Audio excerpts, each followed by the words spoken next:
2 Kings 1. After the death of Ahab, Moab rebelled against Israel. Now Ahaziah had fallen through the lattice of his upper room in Samaria and injured himself. So he sent messengers and instructed them, "Go inquire of Beelzebub, the god of Ekron, whether I will recover from this injury." But the angel of the Lord said to Elijah the Tishbite, "Go up to meet the messengers of the king of Samaria, and ask them, 'Is it because there is no God in Israel that you are on your way to inquire of Beelzebub, the god of Ekron?' Therefore, this is what the Lord says, 'You will not get up from the bed on which you are lying. You will surely die.'" So Elijah departed. When the messengers returned to the king, he asked them, "Why have you returned?" They replied, "A man came up to meet us and said, 'Go back to the king who sent you and tell him that this is what the Lord says. Is it because there is no God in Israel that you are sending these men to inquire of Beelzebub, the god of Ekron? Therefore you will not get up from the bed on which you are lying. You will surely die." The king asked them, "What sort of man came up to meet you and spoke these words to you?" "He was a hairy man," they answered, "with a leather belt around his waist." "It was Elijah the Tishbite," said the king. Then King Ahaziah sent to Elijah a captain with his company of 50 men. So the captain went up to Elijah, who was sitting on top of a hill, and said to him, "Man of God, the king declares, 'Come down.'" Elijah answered the captain, "If I am a man of God, may fire come down from heaven and consume you and your 50 men." And fire came down from heaven and consumed the captain and his 50 men. So the king sent to Elijah another captain with his 50 men. And the captain said to Elijah, "Man of God, the king declares, 'Come down at once.'" Again Elijah replied, "If I am a man of God, may fire come down from heaven and consume you and your 50 men." And the fire of God came down from heaven and consumed the captain and his 50 men. So the king sent a third captain with his 50 men. And the third captain went up, fell on his knees before Elijah, and begged him, "Man of God, may my life and the lives of these 50 servants please be precious in your sight. Behold, fire has come down from heaven and consumed the first 2 captains of 50 with all their men. But now may my life be precious in your sight." Then the angel of the Lord said to Elijah, "Go down with him. Do not be afraid of him." So Elijah got up and went down with him to the king. And Elijah said to King Ahaziah, "This is what the Lord says. Is there really no God in Israel for you to inquire of his word? Is that why you have sent messengers to inquire of Beelzebub, the god of Ekron? Therefore you will not get up from the bed on which you are lying. You will surely die." So Ahaziah died according to the word of the Lord that Elijah had spoken. And since he had no son, Jehoram succeeded him in the 2nd year of the reign of Jehoram, son of Jehoshaphat, over Judah. As for the rest of the acts of Ahaziah, along with his accomplishments, are they not written in the book of the Chronicles of the Kings of Israel? 2 Kings 2. Shortly before the Lord took Elijah up to heaven in a whirlwind, Elijah and Elisha were on their way from Gilgal. And Elijah said to Elisha, "Please stay here, for the Lord has sent me on to Bethel."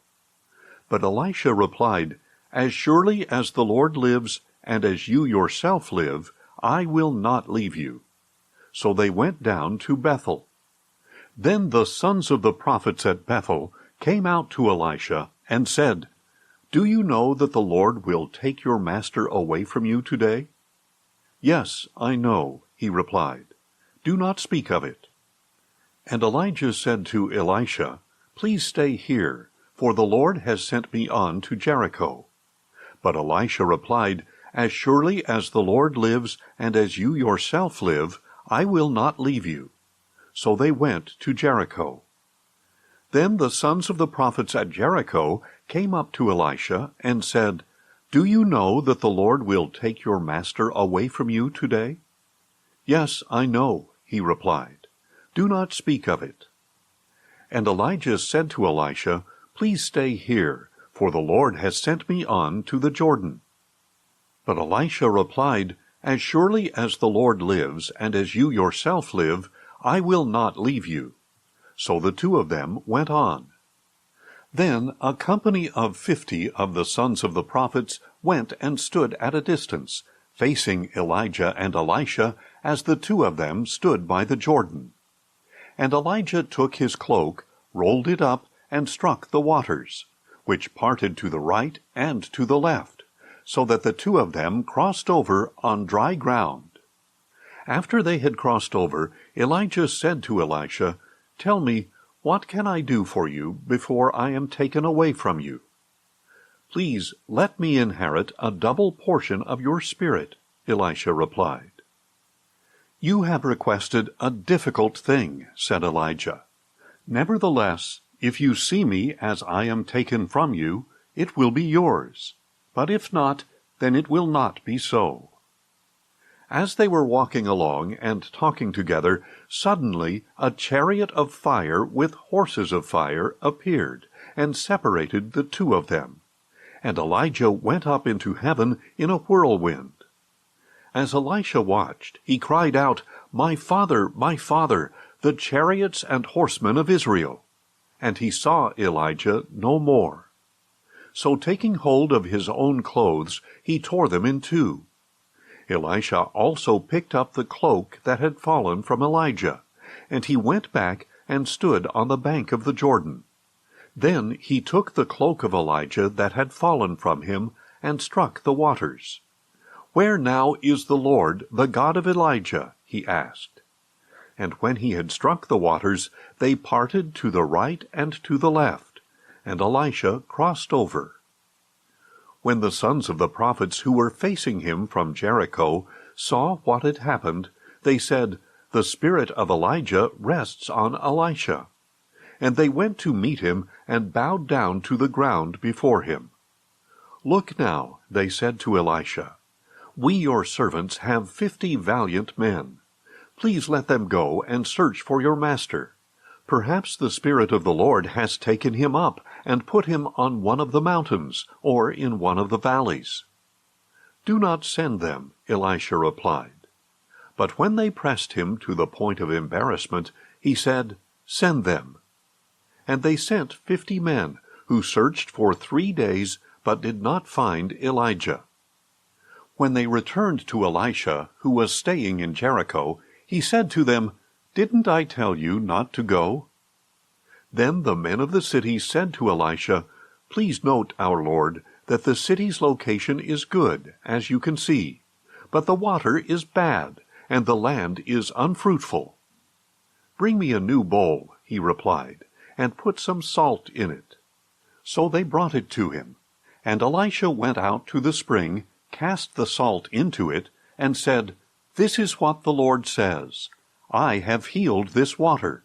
No longer will it cause death or unfruitfulness." And the waters there have been healthy to this day, according to the word spoken by Elisha. From there Elisha went up to Bethel, and as he was walking up the road, a group of boys came out of the city and jeered at him, chanting, "Go up, you bald head! Go up, you bald head!" Then he turned around, looked at them, and called down a curse on them in the name of the Lord. Suddenly 2 female bears came out of the woods and mauled 42 of the boys. And Elisha went on to Mount Carmel, and from there he returned to Samaria. 2 Kings 3. In the 18th year of Jehoshaphat's reign over Judah, Jehoram, son of Ahab, became king of Israel, and he reigned in Samaria 12 years. And he did evil in the sight of the Lord, but not as his father and mother had done. He removed the sacred pillar of Baal that his father had made. Nevertheless, he clung to the sins that Jeroboam, son of Nebat, had caused Israel to commit. He did not turn away from them. Now Mesha, king of Moab, was a sheep breeder, and he would render to the king of Israel 100,000 lambs, and the wool of 100,000 rams.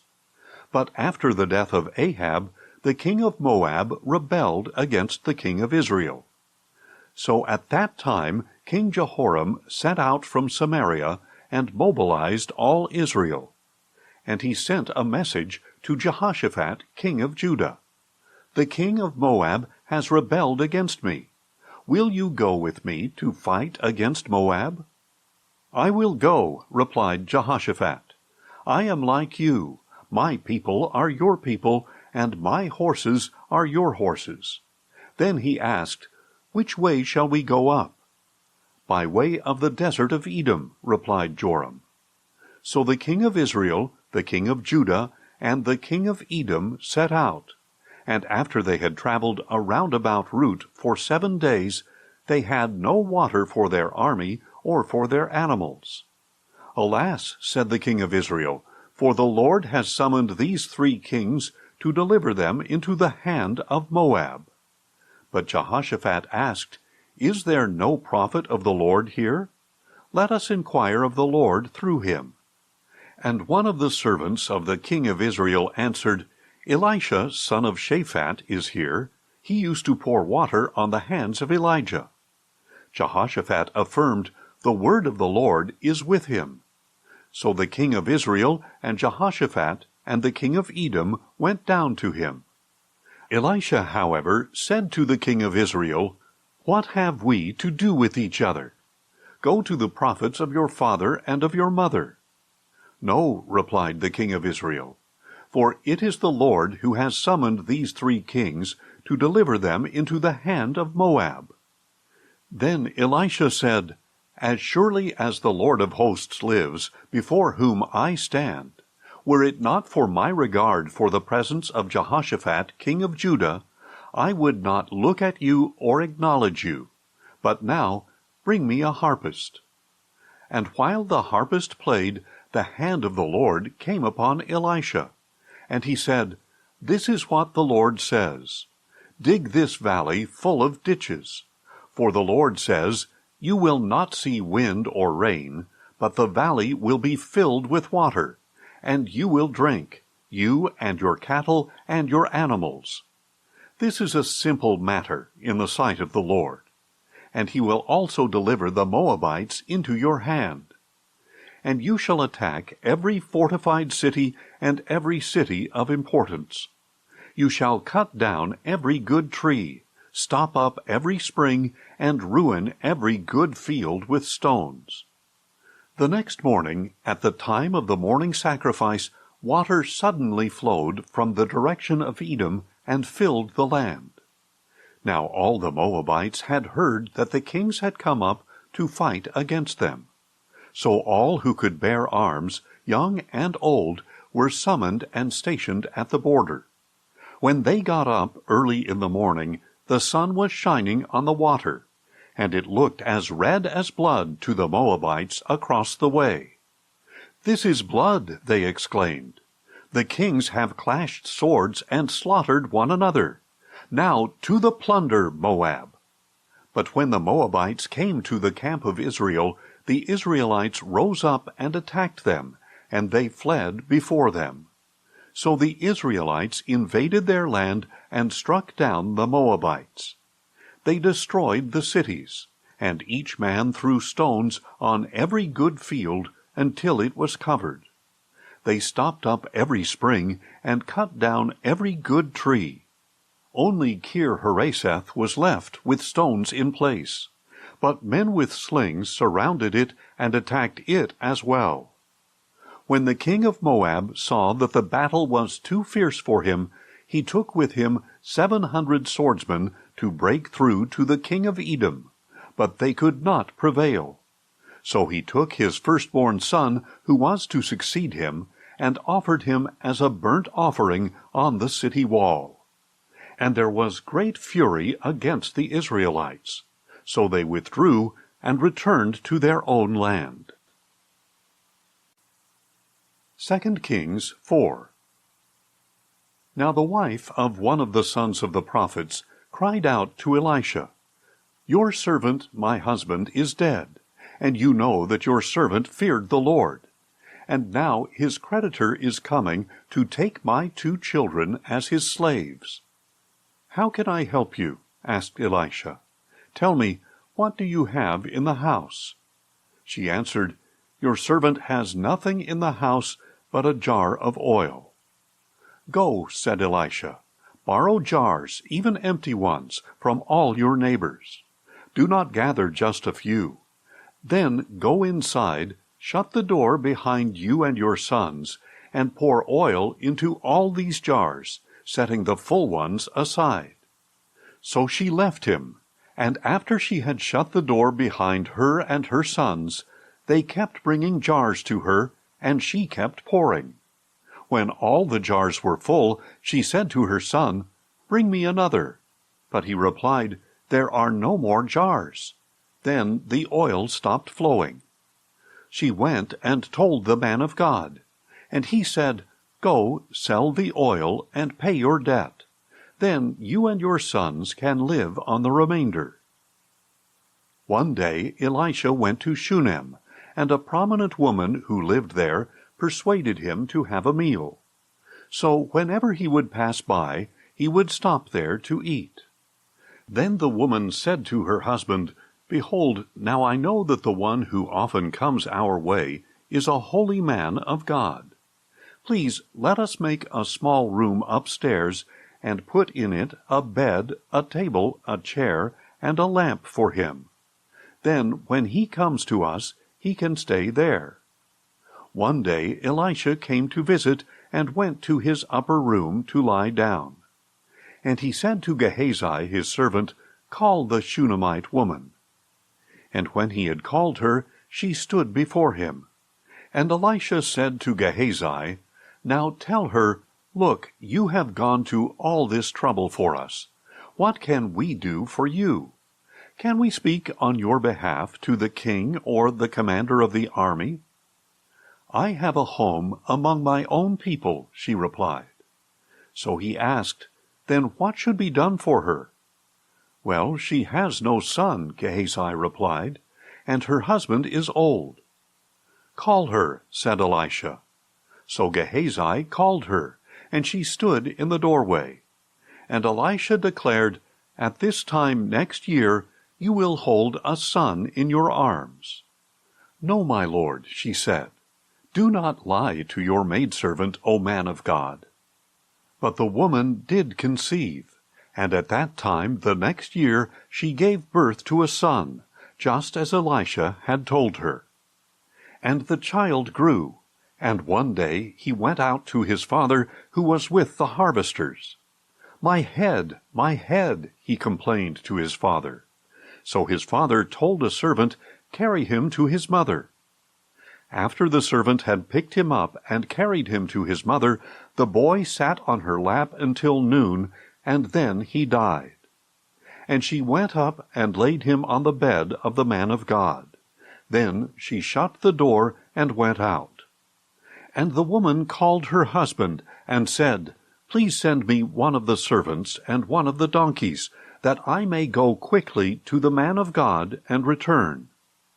"Why would you go to him today?" he replied. "It is not a new moon or a Sabbath." "Everything is all right," she said. Then she saddled the donkey and told her servant, "Drive onward. Do not slow the pace for me unless I tell you." So she set out and went to the man of God at Mount Carmel. When the man of God saw her at a distance, he said to his servant Gehazi, "Look, there is the Shunammite woman. Please run out now to meet her, and ask, "Are you all right? Is your husband all right? Is your child all right?" And she answered, "Everything is all right." When she reached the man of God at the mountain, she clung to his feet. Gehazi came over to push her away, but the man of God said, "Leave her alone, for her soul is in deep distress, and the Lord has hidden it from me, and has not told me." Then she said, "Did I ask you for a son, my Lord? Didn't I say, 'Do not deceive me'?" So Elisha said to Gehazi, "Tie up your garment, take my staff in your hand, and go. If you meet anyone, do not greet him, and if anyone greets you, do not answer him. Then lay my staff on the boy's face." And the mother of the boy said, "As surely as the Lord lives, and as you yourself live, I will not leave you." So he got up and followed her. Gehazi went on ahead of them, and laid the staff on the boy's face, but there was no sound or response. So he went back to meet Elisha and told him, "The boy has not awakened." When Elisha reached the house, there was the boy lying dead on his bed. So he went in, closed the door behind the two of them, and prayed to the Lord. Then Elisha got on the bed and lay on the boy, mouth to mouth, eye to eye, and hand to hand. As he stretched himself out over him, the boy's body became warm. Elisha turned away and paced back and forth across the room. Then he got on the bed and stretched himself out over the boy again, and the boy sneezed 7 times and opened his eyes. Elisha summoned Gehazi and said, "Call the Shunammite woman." So he called her, and she came. Then Elisha said, "Pick up your son." She came in, fell at his feet, and bowed to the ground. Then she picked up her son and went out. When Elisha returned to Gilgal, there was a famine in the land. As the sons of the prophets were sitting at his feet, he said to his attendant, "Put on the large pot, and boil some stew for the sons of the prophets." One of them went out to the field to gather herbs, and he found a wild vine, from which he gathered as many wild gourds as his garment could hold. Then he came back and cut them up into the pot of stew, though no one knew what they were. And they poured it out for the men to eat. But when they tasted the stew, they cried out, "There is death in the pot, O man of God!" And they could not eat it. Then Elisha said, "Get some flour." He threw it into the pot and said, "Pour it out for the people to eat." And there was nothing harmful in the pot. Now a man from Baal-Shalishah came to the man of God with a sack of 20 loaves of barley bread from the first ripe grain. "Give it to the people to eat," said Elisha. But his servant asked, "How am I to set 20 loaves before 100 men?" "Give it to the people to eat," said Elisha, "for this is what the Lord says. They will eat and have some left over." So he set it before them, and they ate, and had some left over, according to the word of the Lord. 2 Kings 5. Now Naaman, the commander of the army of the king of Aram, was a great man in his master's sight, and highly regarded. For through him the Lord had given victory to Aram. And he was a mighty man of valor, but he was a leper. At this time the Arameans had gone out in bands, and had taken a young girl from the land of Israel, and she was serving Naaman's wife. She said to her mistress, "If only my master would go to the prophet who is in Samaria, he would cure him of his leprosy." And Naaman went and told his master what the girl from the land of Israel had said. "Go now," said the king of Aram, "and I will send you with a letter to the king of Israel." So Naaman departed, taking with him 10 talents of silver, 6,000 shekels of gold, and 10 sets of clothing. And the letter that he took to the king of Israel stated, "With this letter I am sending my servant Naaman, so that you may cure him of his leprosy."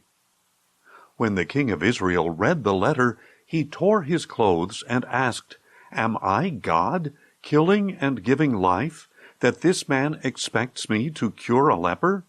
Surely you can see that he is seeking a quarrel with me."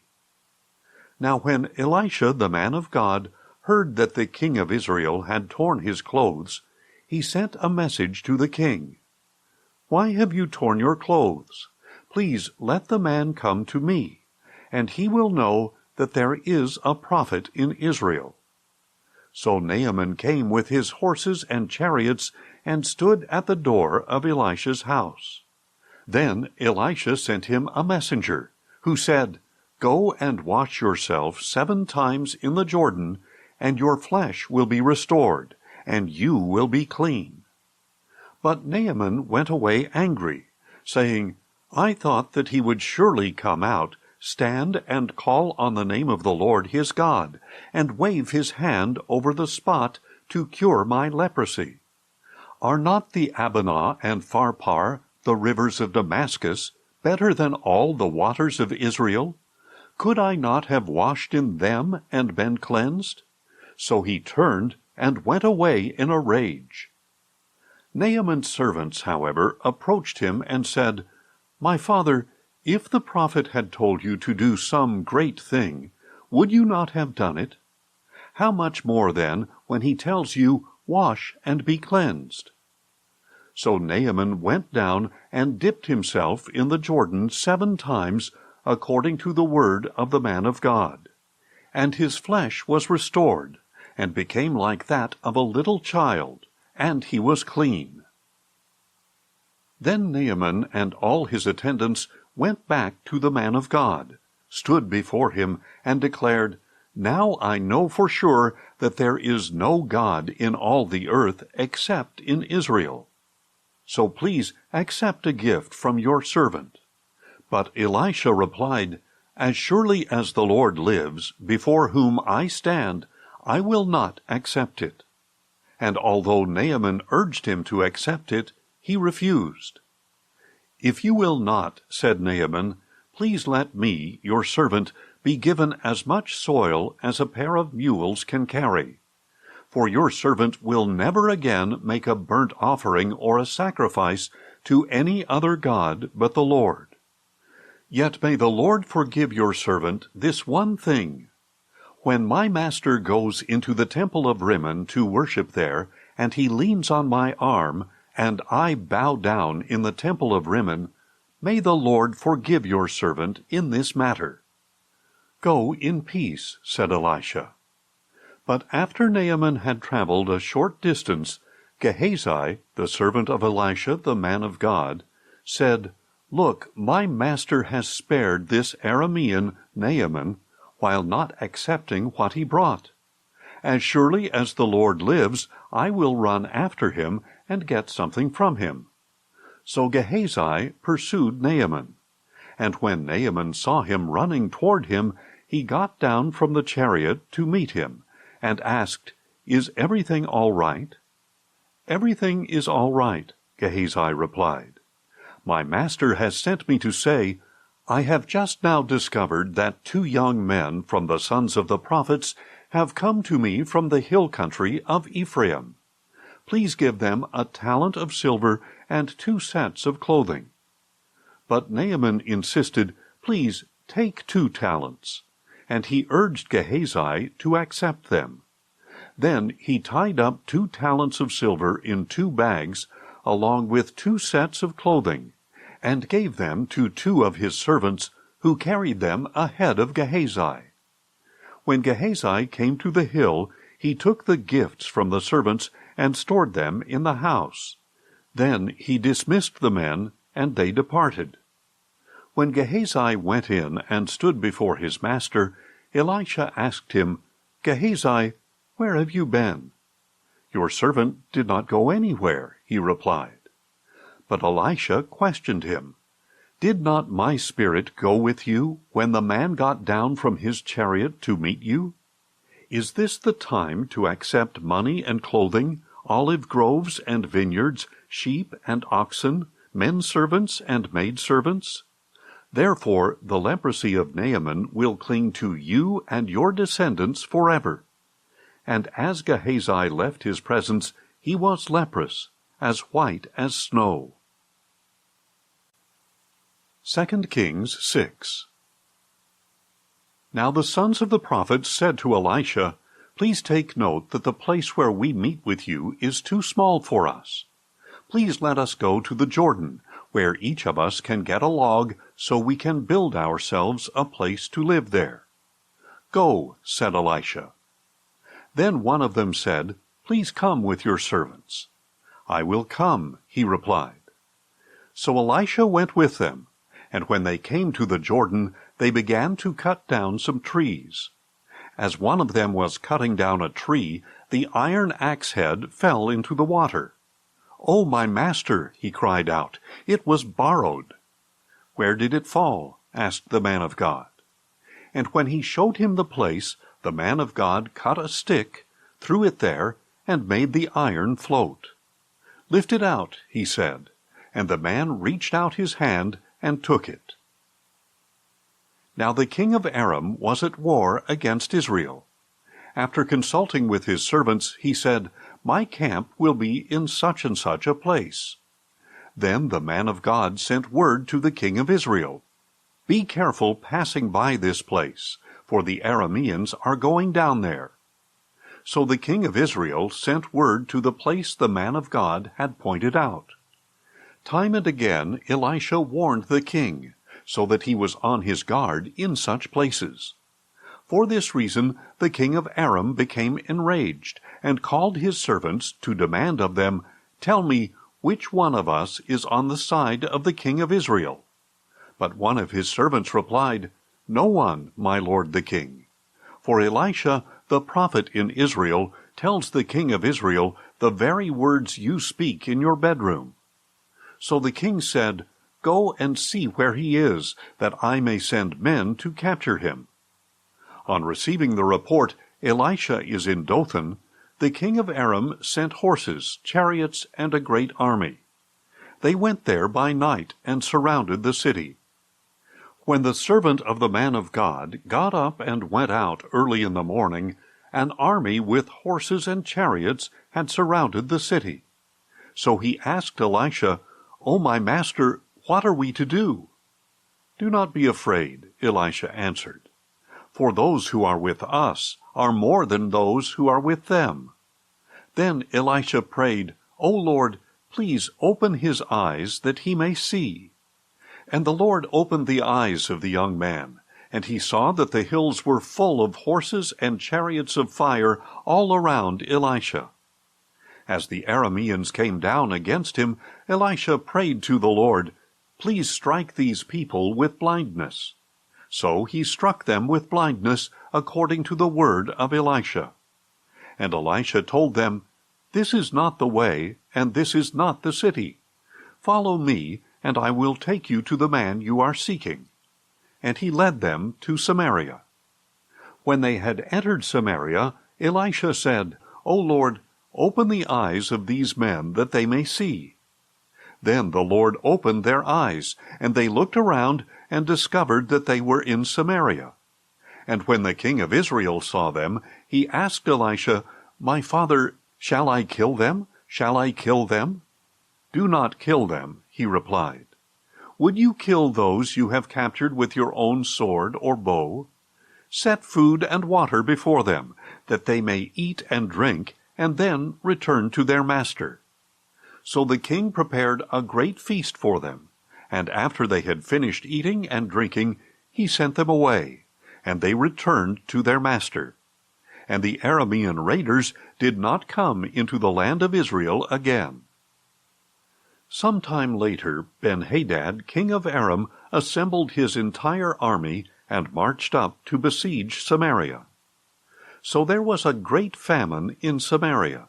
Indeed, they besieged the city so long that a donkey's head sold for 80 shekels of silver, and a quarter cab of dove's dung sold for 5 shekels of silver. As the king of Israel was passing by on the wall, a woman cried out to him, "Help me, my lord the king." He answered, "If the Lord does not help you, where can I find help for you? From the threshing floor or the winepress?" Then the king asked her, "What is the matter?" And she answered, "This woman said to me, 'Give up your son, that we may eat him, and tomorrow we will eat my son.' So we boiled my son and ate him, and the next day I said to her, 'Give up your son, that we may eat him.' But she had hidden her son." When the king heard the words of the woman, he tore his clothes. And as he passed by on the wall, the people saw the sackcloth under his clothes next to his skin. He announced, "May God punish me, and ever so severely, if the head of Elisha son of Shaphat remains on his shoulders through this day." Now Elisha was sitting in his house, and the elders were sitting with him. The king sent a messenger ahead, but before he arrived, Elisha said to the elders, "Do you see how this murderer has sent someone to cut off my head? Look, when the messenger comes, shut the door to keep him out. Is not the sound of his master's footsteps behind him?" While Elisha was still speaking with them, the messenger came down to him. And the king said, "This calamity is from the Lord. Why should I wait for the Lord any longer?" 2 Kings 7. Then Elisha said, "Hear the word of the Lord. This is what the Lord says. About this time tomorrow, at the gate of Samaria, a seah of fine flour will sell for a shekel, and 2 seahs of barley will sell for a shekel." But the officer on whose arm the king leaned answered the man of God, "Look, even if the Lord were to make windows in heaven, could this really happen?" "You will see it with your own eyes," replied Elisha, "but you will not eat any of it." Now there were 4 men with leprosy at the entrance of the city gate, and they said to one another, "Why just sit here until we die? If we say, 'Let us go into the city,' we will die there from the famine in the city. But if we sit here, we will also die. So come now, let us go over to the camp of the Arameans. If they let us live, we will live. If they kill us, we will die." So they arose at twilight and went to the camp of the Arameans. But when they came to the outskirts of the camp, there was not a man to be found. For the Lord had caused the Arameans to hear the sound of chariots, horses, and a great army, so that they said to one another, "Look, the king of Israel must have hired the kings of the Hittites and Egyptians to attack us." Thus the Arameans had arisen and fled at twilight, abandoning their tents and horses and donkeys. The camp was intact, and they had run for their lives. When the lepers reached the edge of the camp, they went into a tent to eat and drink. Then they carried off the silver, gold, and clothing, and went and hid them. On returning, they entered another tent, carried off some items from there, and hid them. Finally, they said to one another, "We are not doing what is right. Today is a day of good news. If we are silent and wait until morning light, our sin will overtake us. Now therefore, let us go and tell the king's household." So they went and called out to the gatekeepers of the city, saying, "We went to the Aramean camp, and no one was there, not a trace, only tethered horses and donkeys, and the tents were intact." The gatekeepers shouted the news, and it was reported to the king's household. So the king got up in the night and said to his servants, "Let me tell you what the Arameans have done to us. They know we are starving, so they have left the camp to hide in the field, thinking, 'When they come out of the city, we will take them alive and enter the city.'" But one of his servants replied, Please have scouts take 5 of the horses that remain in the city. Their plight will be no worse than all the Israelites who are left here. You can see that all the Israelites here are doomed. So let us send them and find out." Then the scouts took 2 chariots with horses, and the king sent them after the Aramean army, saying, "Go and see." And they tracked them as far as the Jordan, and indeed the whole way was littered with the clothing and equipment the Arameans had thrown off in haste. So the scouts returned and told the king. Then the people went out and plundered the camp of the Arameans.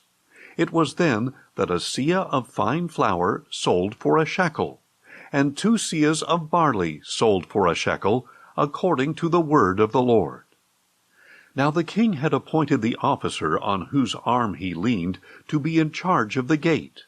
But the people trampled him in the gateway, and he died, just as the man of God had foretold when the king had come to him. It happened just as the man of God had told the king. About this time tomorrow, at the gate of Samaria, 2 seahs of barley will sell for a shekel, and a seah of fine flour will sell for a shekel. And the officer had answered the man of God, "Look, even if the Lord were to make windows in heaven, could this really happen?" So Elisha had replied, "You will see it with your own eyes, but you will not eat any of it."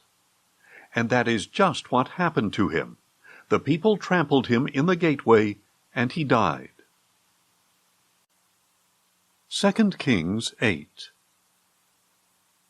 Now Elisha had said to the woman whose son he had restored to life, "Arise, you and your household. Go and live as a foreigner wherever you can.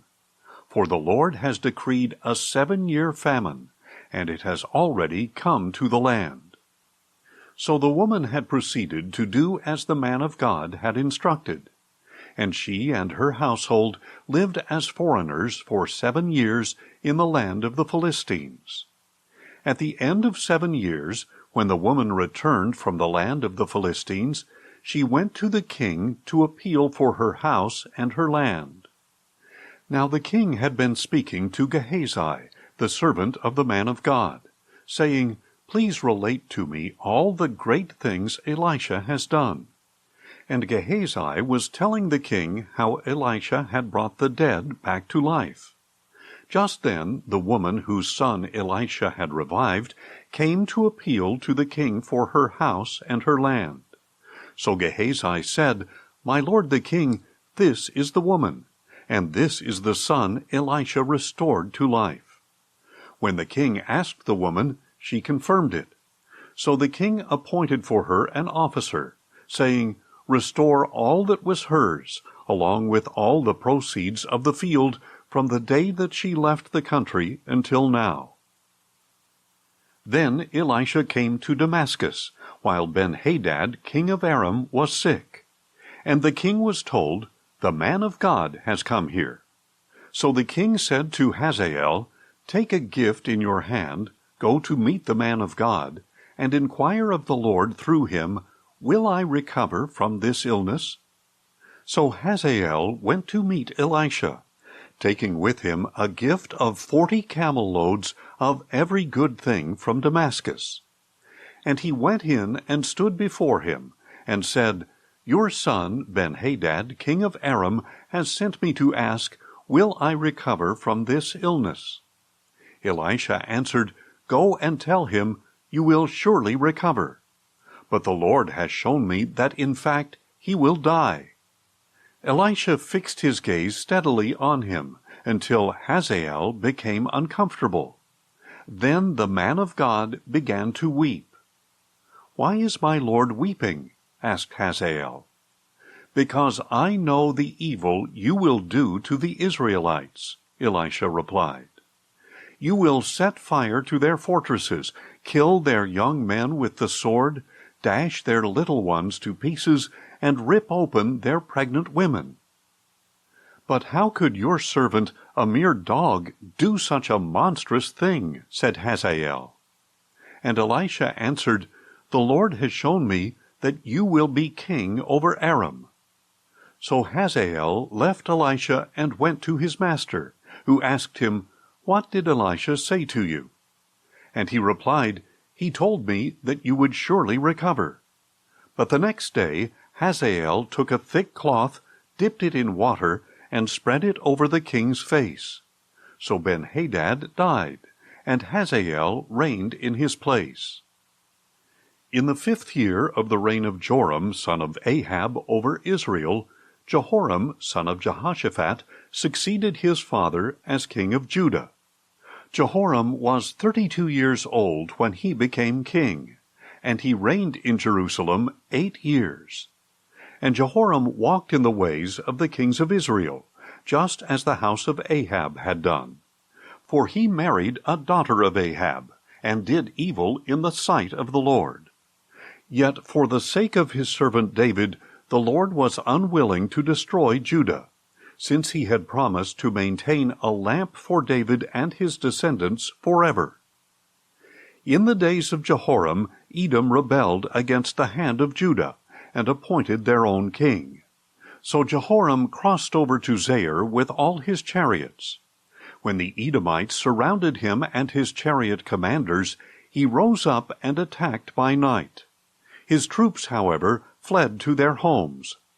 So to this day Edom has been in rebellion against the hand of Judah.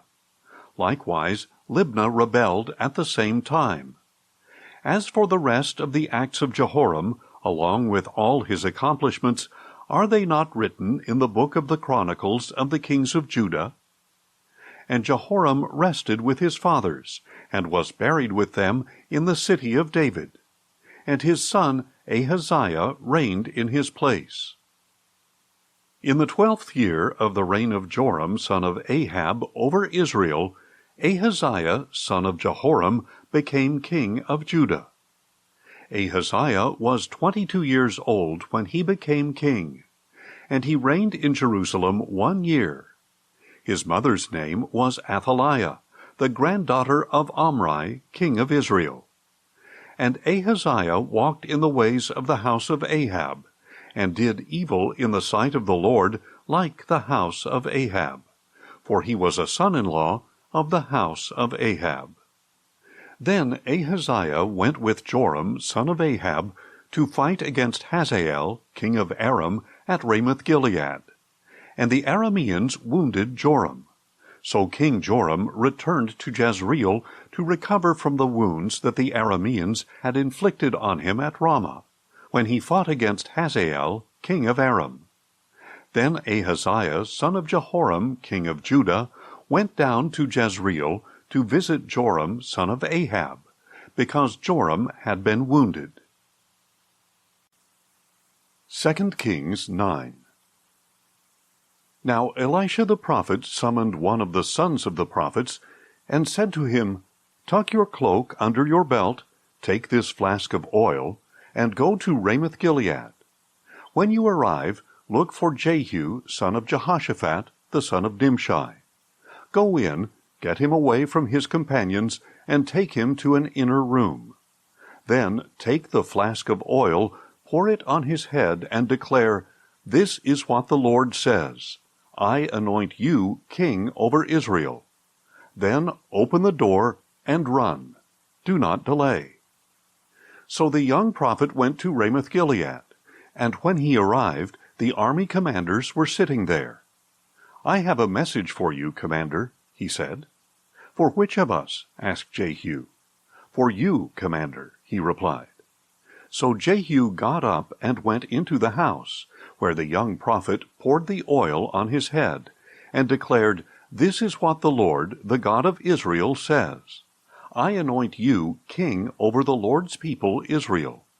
And you are to strike down the house of your master Ahab, so that I may avenge the blood of my servants the prophets, and the blood of all the servants of the Lord shed by the hand of Jezebel. The whole house of Ahab will perish, and I will cut off from Ahab every male, both slave and free in Israel. I will make the house of Ahab like the houses of Jeroboam son of Nebat, and Baasha son of Ahijah. and on the plot of ground at Jezreel the dogs will devour Jezebel, and there will be no one to bury her." Then the young prophet opened the door and ran. When Jehu went out to the servants of his master, they asked, "Is everything all right? Why did this madman come to you?" "You know his kind and their babble," he replied. "That is a lie," they said. "Tell us now." So Jehu answered, "He talked to me about this and that, and he said, 'This is what the Lord says, I anoint you king over Israel.'" Quickly each man took his garment and put it under Jehu on the bare steps. Then they blew the ram's horn and proclaimed, "Jehu is king." Thus Jehu, son of Jehoshaphat, the son of Nimshi, conspired against Joram. Now Joram and all Israel had been defending Ramoth-Gilead against Hazael, king of Aram. But King Joram had returned to Jezreel to recover from the wounds he had suffered at the hands of the Arameans in the battle against Hazael, their king. So Jehu said, "If you commanders wish to make me king, then do not let anyone escape from the city to go and tell it in Jezreel." Then Jehu got into his chariot and went to Jezreel, because Joram was laid up there, and Ahaziah, king of Judah, had gone down to see him.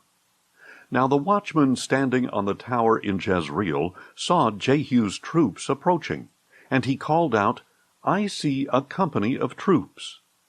"Choose a rider," Joram commanded. "Send him out to meet them, and ask, 'Have you come in peace?'" So a horseman rode off to meet Jehu, and said, "This is what the king asks. Have you come in peace?" "What do you know about peace?" Jehu replied. "Fall in behind me."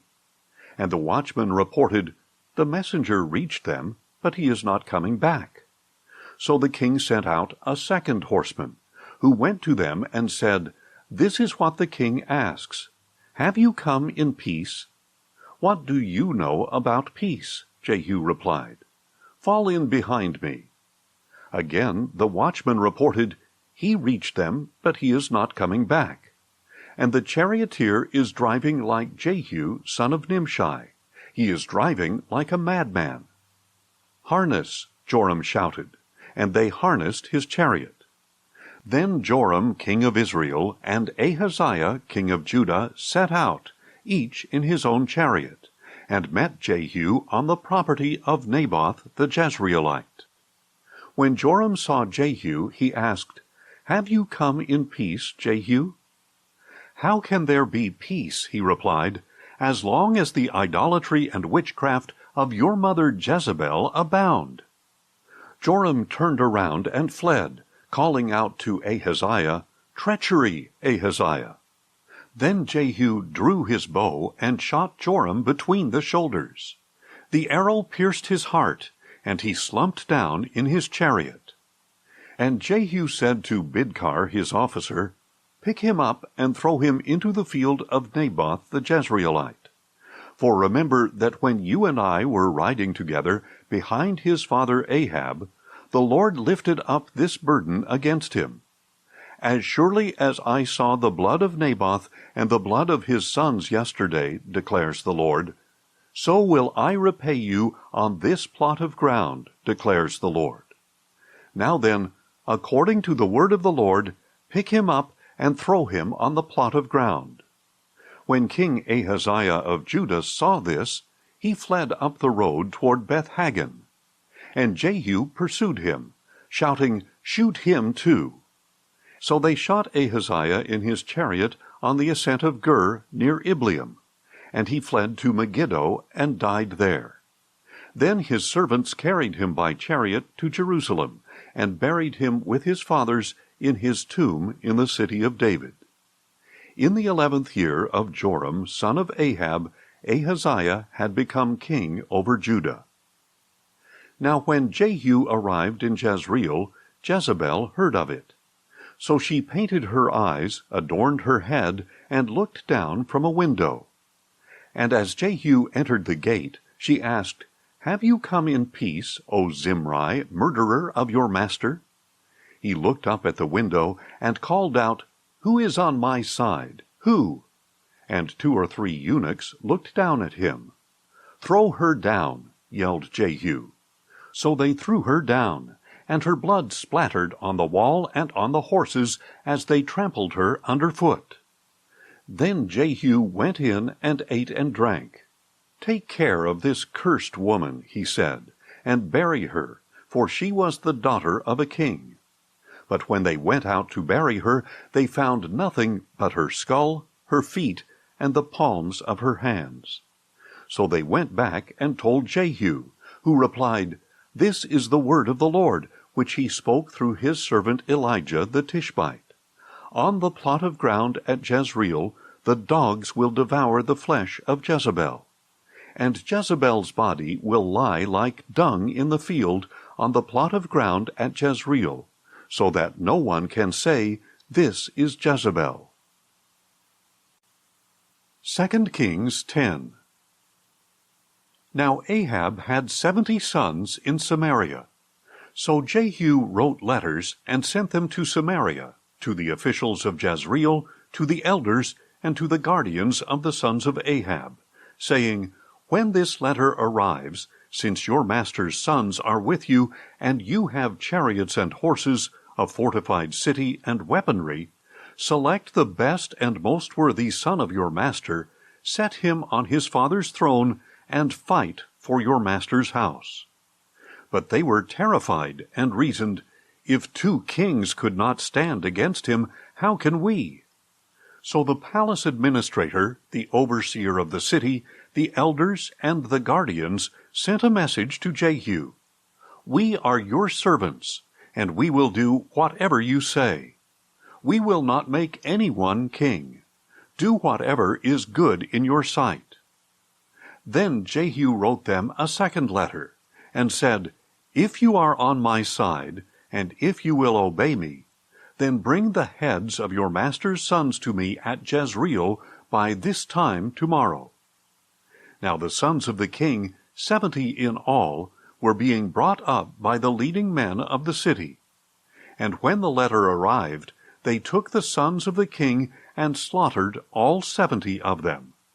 They put their heads in baskets and sent them to Jehu at Jezreel.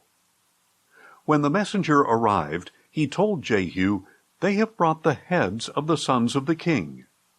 And Jehu ordered, "Pile them in 2 heaps at the entrance of the gate until morning." The next morning Jehu went out and stood before all the people, and said, "You are innocent. It was I who conspired against my master and killed him. But who killed all these? Know then that not a word the Lord has spoken against the house of Ahab will fail, for the Lord has done what he promised through his servant Elijah." So Jehu killed everyone in Jezreel who remained of the house of Ahab, as well as all his great men and close friends and priests, leaving him without a single survivor. Then Jehu set out toward Samaria. At Beth-eked of the shepherds, Jehu met some relatives of Ahaziah, king of Judah, and asked, "Who are you?" "We are relatives of Ahaziah," they answered, "and we have come down to greet the sons of the king and of the queen mother." Then Jehu ordered, "Take them alive." So his men took them alive, then slaughtered them at the well of Beth-eked, 42 men. He spared none of them. When he left there, he found Jehonadab, son of Rechab, who was coming to meet him. Jehu greeted him and asked, "Is your heart as true to mine as my heart is to yours?" "It is," Jehonadab replied. "If it is," said Jehu, "give me your hand." So he gave him his hand, and Jehu helped him into his chariot, saying, "Come with me, and see my zeal for the Lord." So he had him ride in his chariot.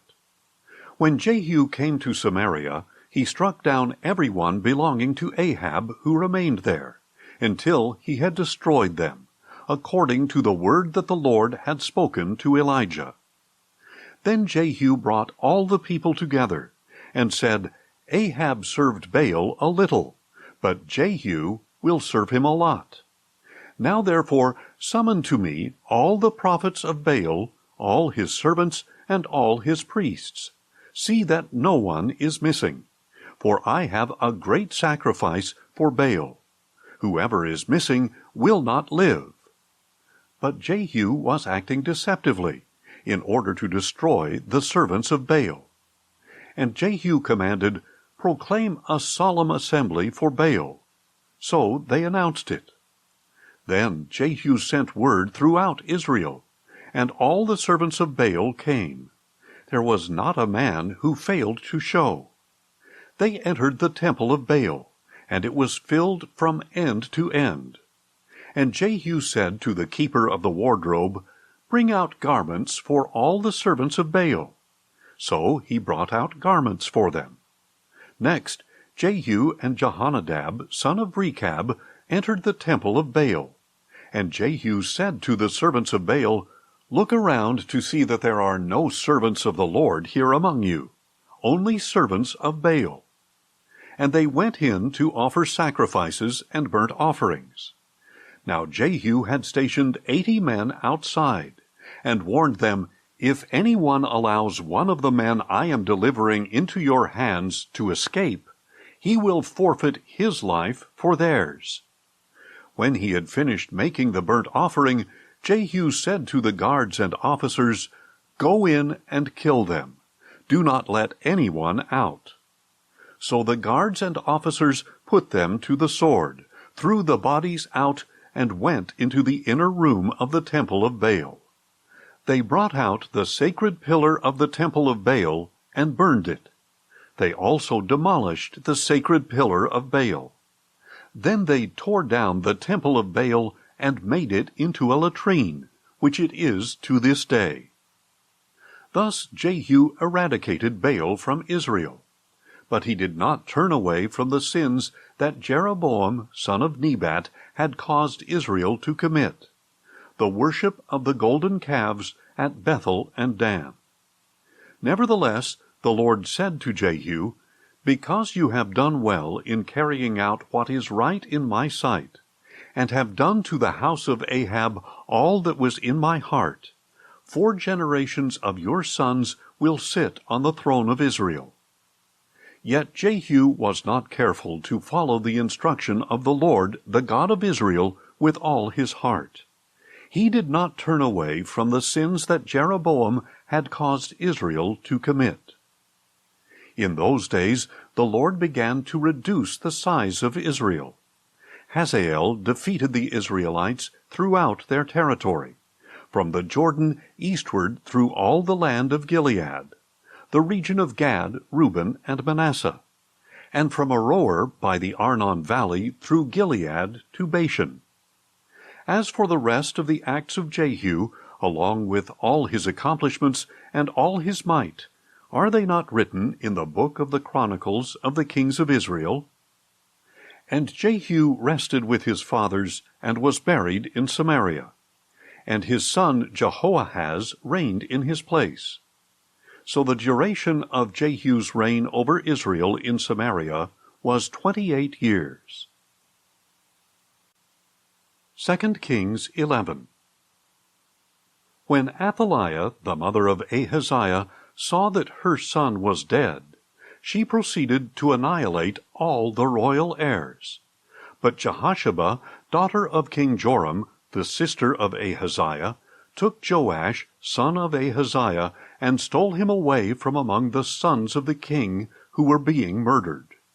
She put him and his nurse in a bedroom to hide him from Athaliah, and he was not killed. And Joash remained hidden with his nurse in the house of the Lord for 6 years, while Athaliah ruled the land. Then in the 7th year Jehoiada sent for the commanders of hundreds, the Kerites and the guards, and had them brought into the house of the Lord. There he made a covenant with them, and put them under oath. He showed them the king's son, and commanded them, This is what you are to do. A third of you who come on duty on the Sabbath shall guard the royal palace. A third shall be at the gate of Sur, and a third at the gate behind the guards. You are to take turns guarding the temple. The 2 divisions that would go off duty on the Sabbath are to guard the house of the Lord for the king. You must surround the king with weapons in hand, and anyone who approaches the ranks must be put to death.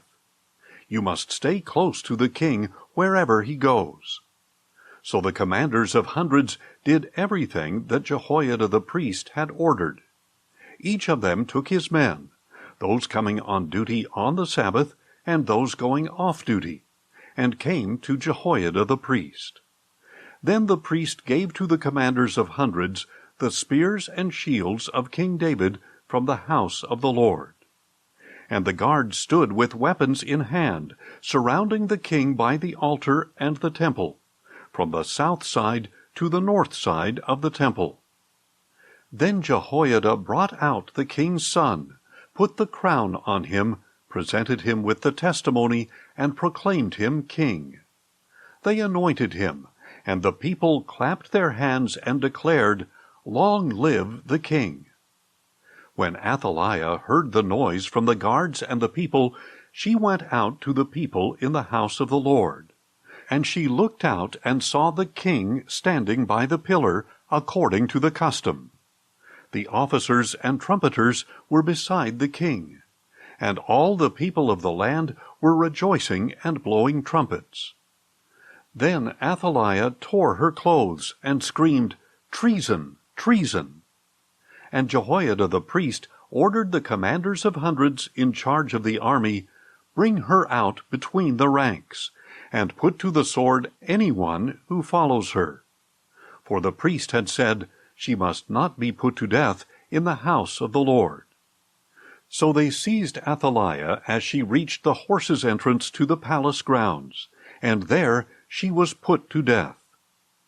Then Jehoiada made a covenant between the Lord and the king and the people, that they would be the Lord's people.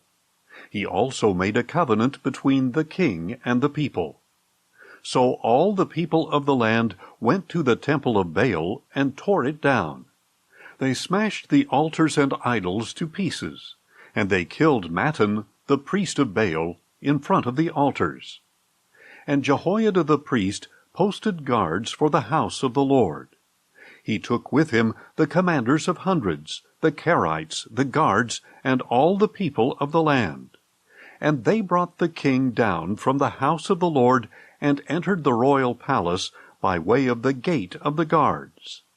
Then Joash took his seat on the royal throne, and all the people of the land rejoiced.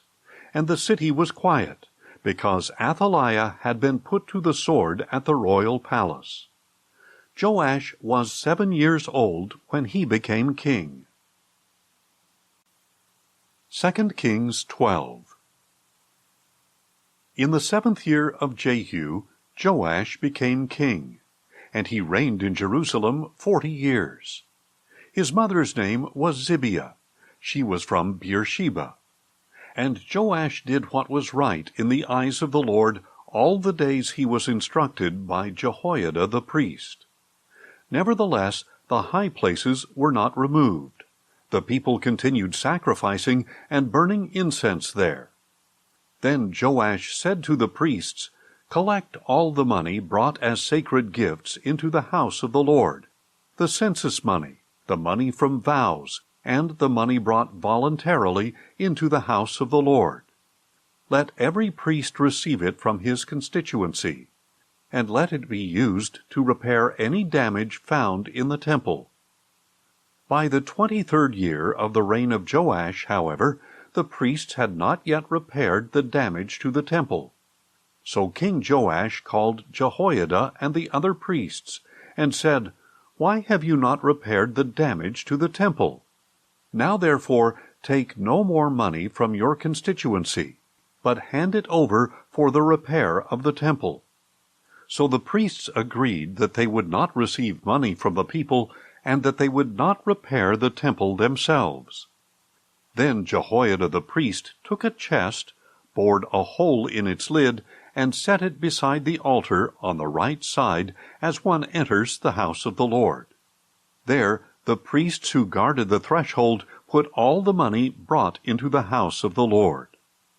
Whenever they saw that there was a large amount of money in the chest, the royal scribe and the high priest would go up, count the money brought into the house of the Lord, and tie it up in bags. Then they would put the counted money into the hands of those who supervised the work on the house of the Lord, who in turn would pay those doing the work, the carpenters, builders, masons, and stonecutters.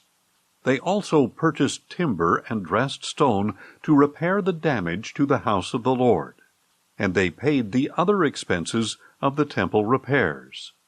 However, the money brought into the house of the Lord was not used for making silver basins, wick trimmers, sprinkling bowls, trumpets, or any articles of gold or silver for the house of the Lord.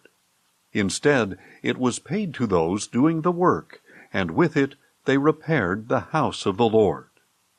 No accounting was required from the men who received the money to pay the workmen, because they acted with integrity. The money from the guilt offerings and sin offerings was not brought into the house of the Lord. It belonged to the priests.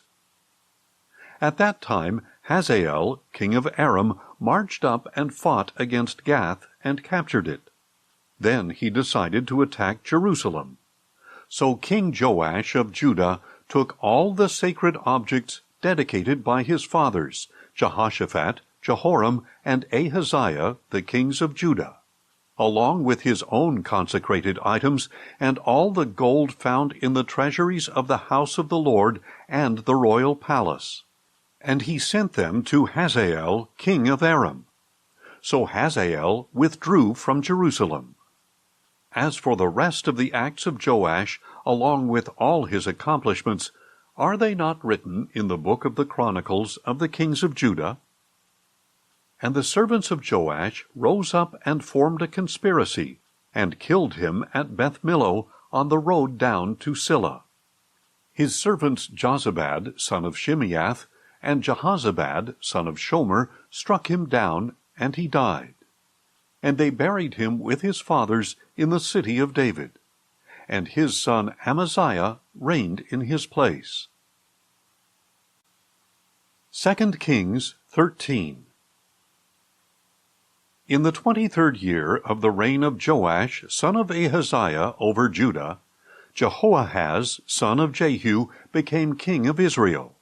And he reigned in Samaria 17 years. And he did evil in the sight of the Lord, and followed the sins that Jeroboam, son of Nebat, had caused Israel to commit. He did not turn away from them. So the anger of the Lord burned against Israel, and he delivered them continually into the hands of Hazael, king of Aram, and his son Ben-Hadad. Then Jehoahaz sought the favor of the Lord, and the Lord listened to him, because he saw the oppression that the king of Aram had inflicted on Israel. So the Lord gave Israel a deliverer, and they escaped the power of the Arameans. Then the people of Israel lived in their own homes as they had before. Nevertheless, they did not turn away from the sins that the house of Jeroboam had caused Israel to commit, but they continued to walk in them. The Asherah pole even remained standing in Samaria. Jehoahaz had no army left except 50 horsemen, 10 chariots, and 10,000 foot soldiers, because the king of Aram had destroyed them and made them like the dust at threshing. As for the rest of the acts of Jehoahaz, along with all his accomplishments and his might, are they not written in the book of the Chronicles of the kings of Israel? And Jehoahaz rested with his fathers, and was buried in Samaria. And his son Jehoash reigned in his place. In the 37th year of the reign of Joash over Judah, Jehoash, son of Jehoahaz, became king of Israel in Samaria, and he reigned 16 years. and he did evil in the sight of the Lord, and did not turn away from all the sins that Jeroboam son of Nebat had caused Israel to commit, but he walked in them. As for the rest of the acts of Jehoash, along with all his accomplishments and his might, including his war against Amaziah king of Judah, are they not written in the book of the Chronicles of the kings of Israel? And Jehoash rested with his fathers, and Jeroboam succeeded him on the throne. Jehoash was buried in Samaria with the kings of Israel. When Elisha had fallen sick with the illness from which he would die, Jehoash, king of Israel, came down to him and wept over him, saying, my father, the chariots and horsemen of Israel. Elisha told him, take a bow and some arrows. So Jehoash took a bow and some arrows. Then Elisha said to the king of Israel, put your hand on the bow. So the king put his hand on the bow, and Elisha put his hands on the king's hands. Open the east window, said Elisha. So he opened it, and Elisha said, shoot. So he shot.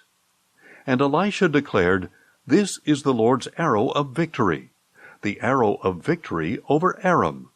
For you shall strike the Arameans in Aphek until you have put an end to them. Then Elisha said, take the arrows. So he took them. And Elisha said to the king of Israel, strike the ground. So he struck the ground 3 times and stopped. But the man of God was angry with him, and said, you should have struck the ground 5 or 6 times. Then you would have struck down Aram until you had put an end to it. But now you will strike down Aram only 3 times. And Elisha died and was buried. Now the Moabite raiders used to come into the land every spring. Once, as the Israelites were burying a man, suddenly they saw a band of raiders. So they threw the man's body into Elisha's tomb. And as soon as his body touched the bones of Elisha, the man was revived, and stood up on his feet. And Hazael, king of Aram, oppressed Israel throughout the reign of Jehoahaz. But the Lord was gracious to Israel, and had compassion on them. And he turned toward them because of his covenant with Abraham, Isaac, and Jacob. And to this day the Lord has been unwilling to destroy them or cast them from his presence. When Hazael, king of Aram, died, his son Ben-Hadad reigned in his place. Then Jehoash, son of Jehoahaz, took back from Ben-Hadad, son of Hazael, the cities that Hazael had taken in battle from his father Jehoahaz. Jehoash defeated Ben-Hadad 3 times, and so recovered the cities of Israel. 2 Kings 14. In the 2nd year of the reign of Jehoash, son of Jehoahaz, over Israel, Amaziah, son of Joash, became king of Judah. He was 25 years old when he became king, and he reigned in Jerusalem 29 years. His mother's name was Jehoaddan. She was from Jerusalem. And he did what was right in the eyes of the Lord, but not as his father David had done. He did everything as his father Joash had done. Nevertheless, the high places were not taken away, and the people continued sacrificing and burning incense on the high places. As soon as the kingdom was firmly in his grasp, Amaziah executed the servants who had murdered his father the king. Yet he did not put the sons of the murderers to death, but acted according to what is written in the book of the law of Moses, where the Lord commanded, fathers must not be put to death for their children, and children must not be put to death for their fathers. Each is to die for his own sin. Amaziah struck down 10,000 Edomites in the valley of Salt. He took Selah in battle and called it Joktheel, which is its name to this very day. Then Amaziah sent messengers to the king of Israel, Jehoash, son of Jehoahaz, the son of Jehu. "Come, let us meet face to face," he said. But Jehoash, king of Israel, replied to Amaziah, king of Judah, "A thistle in Lebanon sent a message to a cedar in Lebanon, saying, 'Give your daughter to my son in marriage.' Then a wild beast in Lebanon came along and trampled the thistle. You have indeed defeated Edom, and your heart has become proud. Glory in that, and stay at home. Why should you stir up trouble so that you fall, you and Judah with you?" But Amaziah would not listen, and Jehoash, king of Israel, advanced. He and King Amaziah of Judah faced each other at Beth-shemesh in Judah. And Judah was routed before Israel, and every man fled to his home.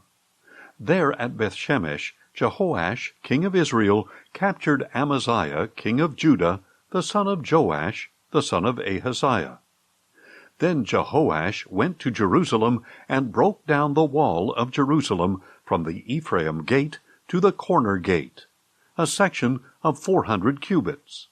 He took all the gold and silver and all the articles found in the house of the Lord and in the treasuries of the royal palace, as well as some hostages. Then he returned to Samaria. As for the rest of the acts of Jehoash, along with his accomplishments, his might, and how he waged war against Amaziah, king of Judah, are they not written in the book of the Chronicles of the kings of Israel? And Jehoash rested with his fathers, and was buried in Samaria with the kings of Israel. And his son Jeroboam reigned in his place. Amaziah, son of Joash, king of Judah, lived for 15 years after the death of Jehoash, son of Jehoahaz, king of Israel. As for the rest of the acts of Amaziah, are they not written in the book of the Chronicles of the kings of Judah? And conspirators plotted against Amaziah in Jerusalem, and he fled to Lachish. But men were sent after him to Lachish, and they killed him there. They carried him back on horses and buried him in Jerusalem with his fathers in the city of David.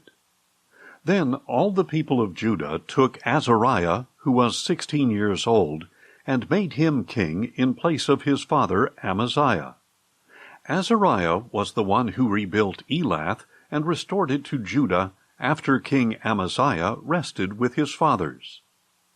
In the 15th year of the reign of Amaziah, son of Joash, over Judah, Jeroboam, son of Jehoash, became king of Israel. And he reigned in Samaria 41 years. And he did evil in the sight of the Lord, and did not turn away from all the sins that Jeroboam, son of Nebat, had caused Israel to commit. This Jeroboam restored the boundary of Israel from Lebo-Hamath to the sea of the Arabah, according to the word that the Lord, the God of Israel, had spoken through his servant Jonah, son of Amittai, the prophet from Gath-hepher. For the Lord saw that the affliction of the Israelites, both slave and free, was very bitter. There was no one to help Israel. And since the Lord had said that he would not blot out the name of Israel from under heaven, he saved them by the hand of Jeroboam, son of Jehoash.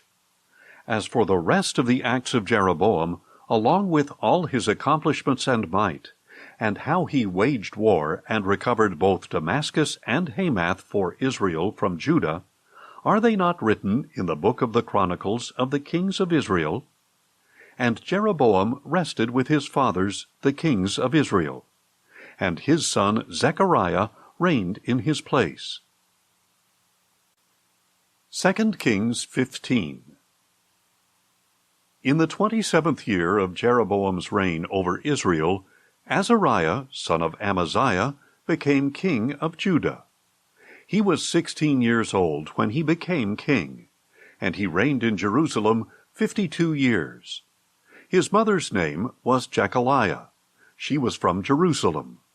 And he did what was right in the eyes of the Lord, just as his father Amaziah had done. Nevertheless, the high places were not taken away. The people continued sacrificing and burning incense there. And the Lord afflicted the king with leprosy until the day he died, so that he lived in a separate house, while his son Jotham had charge of the palace and governed the people of the land. As for the rest of the acts of Azariah, along with all his accomplishments, are they not written in the book of the Chronicles of the kings of Judah? And Azariah rested with his fathers, and was buried near them in the city of David. And his son Jotham reigned in his place. In the 38th year of Azariah's reign over Judah, Zechariah, son of Jeroboam, became king of Israel. And he reigned in Samaria 6 months. And he did evil in the sight of the Lord, as his fathers had done. He did not turn away from the sins that Jeroboam, son of Nebat, had caused Israel to commit. Then Shallum, son of Jabesh, conspired against Zechariah, struck him down, and killed him in front of the people, and reigned in his place. As for the rest of the acts of Zechariah, they are indeed written in the book of the Chronicles of the kings of Israel. So the word of the Lord spoken to Jehu was fulfilled. 4 generations of your sons will sit on the throne of Israel. In the 39th year of Uzziah's reign over Judah, Shallum, son of Jabesh, became king. And he reigned in Samaria 1 full month. Then Menahem, son of Gadai, went up from Tozer to Samaria, struck down and killed Shallum, son of Jabesh, and reigned in his place. As for the rest of the acts of Shallum, along with the conspiracy he led, they are indeed written in the book of the Chronicles of the kings of Israel. At that time Menahem, starting from Tirzah, attacked Tiphsah and everyone in its vicinity, because they would not open their gates. So he attacked Tiphsah and ripped open all the pregnant women. In the 39th year of Azariah's reign over Judah, Menahem, son of Gadai, became king of Israel, and he reigned in Samaria 10 years. And he did evil in the sight of the Lord, and throughout his reign he did not turn away from the sins that Jeroboam, son of Nebat, had caused Israel to commit. Then Pul, king of Assyria, invaded the land, and Menahem gave Pul 1,000 talents of silver, in order to gain his support and strengthen his own grip on the kingdom. Menahem exacted this money from each of the wealthy men of Israel, 50 shekels of silver from each man, to give to the king of Assyria. So the king of Assyria withdrew, and did not remain in the land. As for the rest of the acts of Menahem, along with all his accomplishments, are they not written in the book of the Chronicles of the kings of Israel? And Menahem rested with his fathers, and his son Pekahiah reigned in his place. In the 50th year of Azariah's reign over Judah, Pekahiah, son of Menahem, became king of Israel, and reigned in Samaria 2 years. And he did evil in the sight of the Lord, and did not turn away from the sins that Jeroboam, son of Nebat, had caused Israel to commit. Then his officer Pekah, son of Remaliah, conspired against him, along with Argob, Ariah, and 50 men of Gilead. And at the citadel of the king's palace in Samaria, Pekah struck down and killed Pekahiah, and reigned in his place. As for the rest of the acts of Pekahiah, along with all his accomplishments, they are indeed written in the book of the Chronicles of the kings of Israel. In the 52nd year of Azariah's reign over Judah, Pekah, son of Remaliah, became king of Israel, and he reigned in Samaria 20 years. And he did evil in the sight of the Lord, and did not turn away from the sins that Jeroboam, son of Nebat, had caused Israel to commit. In the days of Pekah, king of Israel, Tiglath-Pileser, king of Assyria, came and captured Ijon, Abel-Beth-Maacah, Genoa, Kedesh, Hazor, Gilead, and Galilee. including all the land of Naphtali. And he took the people as captives to Assyria. Then Hoshea, son of Elah, led a conspiracy against Pekah, son of Remaliah. In the 20th year of Jotham, son of Uzziah, Hoshea attacked Pekah, killed him, and reigned in his place. As for the rest of the acts of Pekah, along with all his accomplishments, they are indeed written in the book of the Chronicles of the kings of Israel. In the 2nd year of the reign of Pekah, son of Remaliah, over Israel, Jotham, son of Uzziah, became king of Judah. He was 25 years old when he became king, and he reigned in Jerusalem 16 years. His mother's name was Jerusha, daughter of Zadok. And he did what was right in the eyes of the Lord, just as his father Uzziah had done. Nevertheless, the high places were not taken away. The people continued sacrificing and burning incense there. Jotham rebuilt the upper gate of the house of the Lord. As for the rest of the acts of Jotham, along with his accomplishments, are they not written in the book of the Chronicles of the kings of Judah? In those days the Lord began to send Rezin, king of Aram, and Pekah, son of Remaliah, against Judah.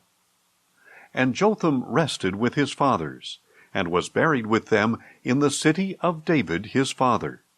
And his son Ahaz reigned in his place. 2 Kings 16. In the 17th year of Pekah, son of Remaliah, Ahaz, son of Jotham, became king of Judah. Ahaz was 20 years old when he became king, and he reigned in Jerusalem 16 years. And unlike David his father, he did not do what was right in the eyes of the Lord his God. Instead, he walked in the ways of the kings of Israel, and even sacrificed his son in the fire, according to the abominations of the nations that the Lord had driven out before the Israelites. And he sacrificed and burned incense on the high places, on the hills, and under every green tree. Then Rezin, king of Aram, and Pekah, son of Remaliah, king of Israel, came up to wage war against Jerusalem. They besieged Ahaz, but could not overcome him.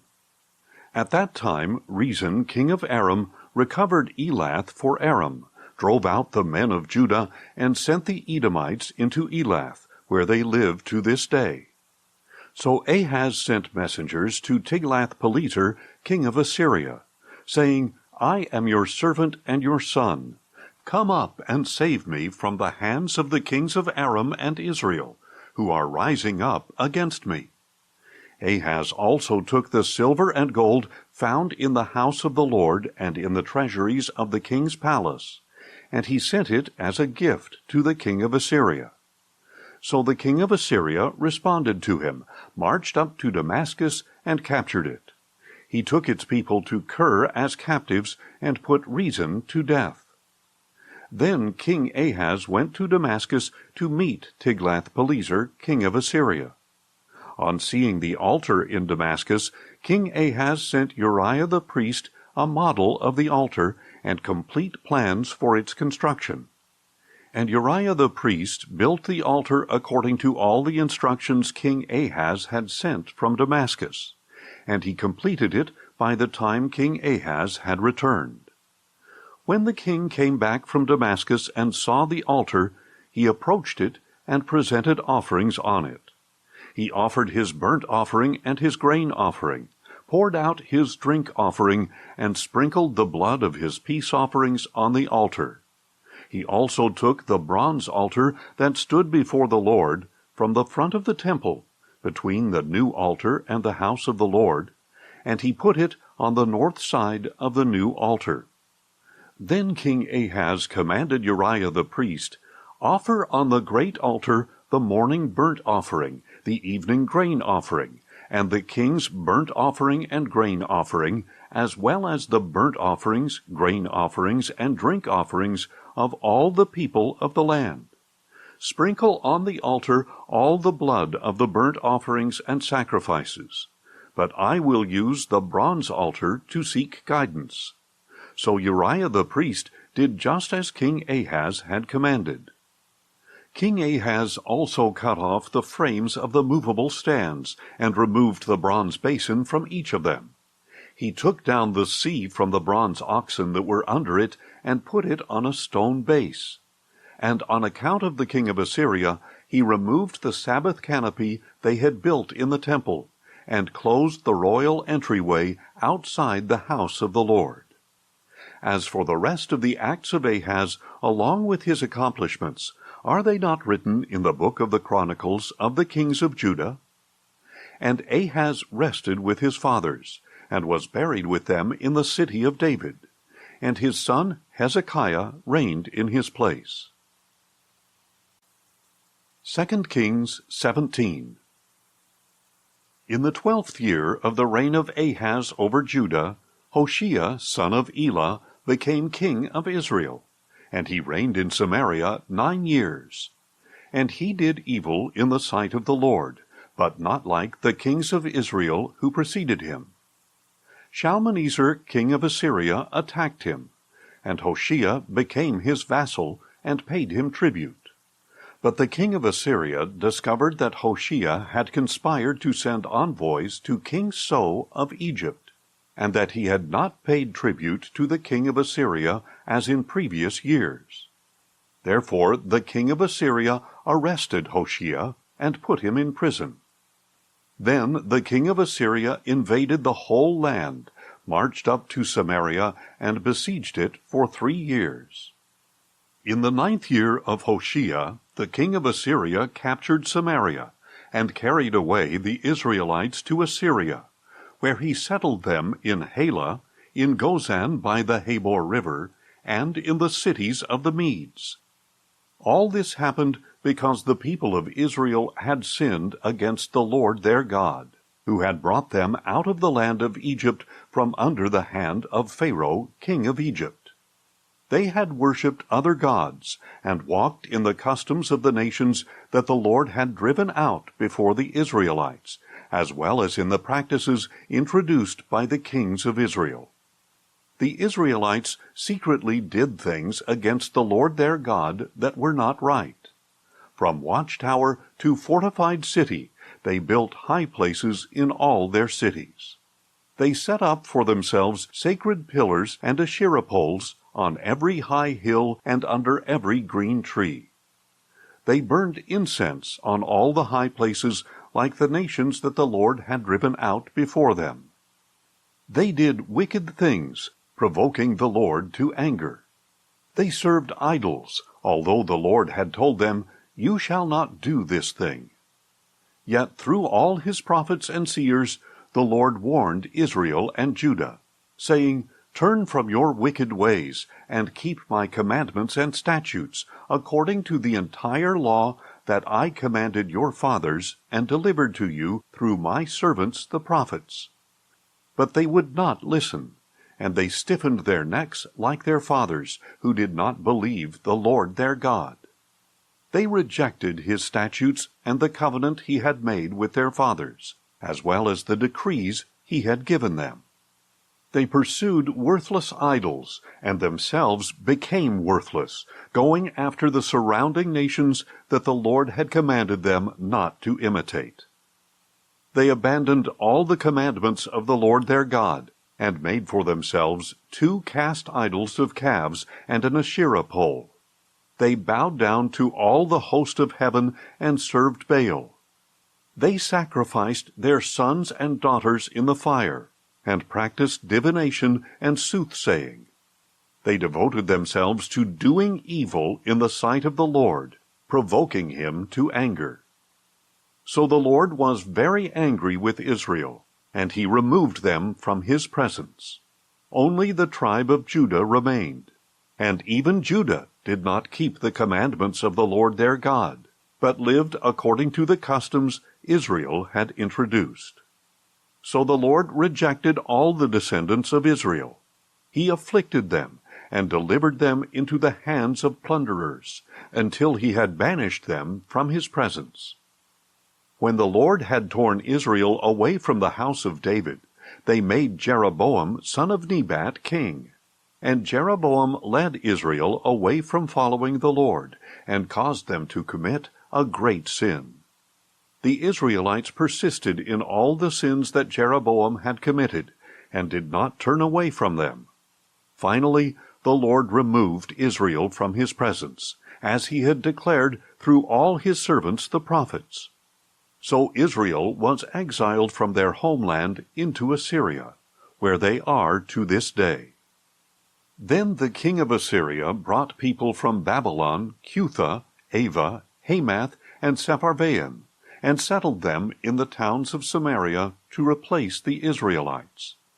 They took possession of Samaria and lived in its towns. Now when the settlers first lived there, they did not worship the Lord. So he sent lions among them, which killed some of them. So they spoke to the king of Assyria, saying, The peoples that you have removed and placed in the cities of Samaria do not know the requirements of the God of the land. Because of this he has sent lions among them, which are indeed killing them off.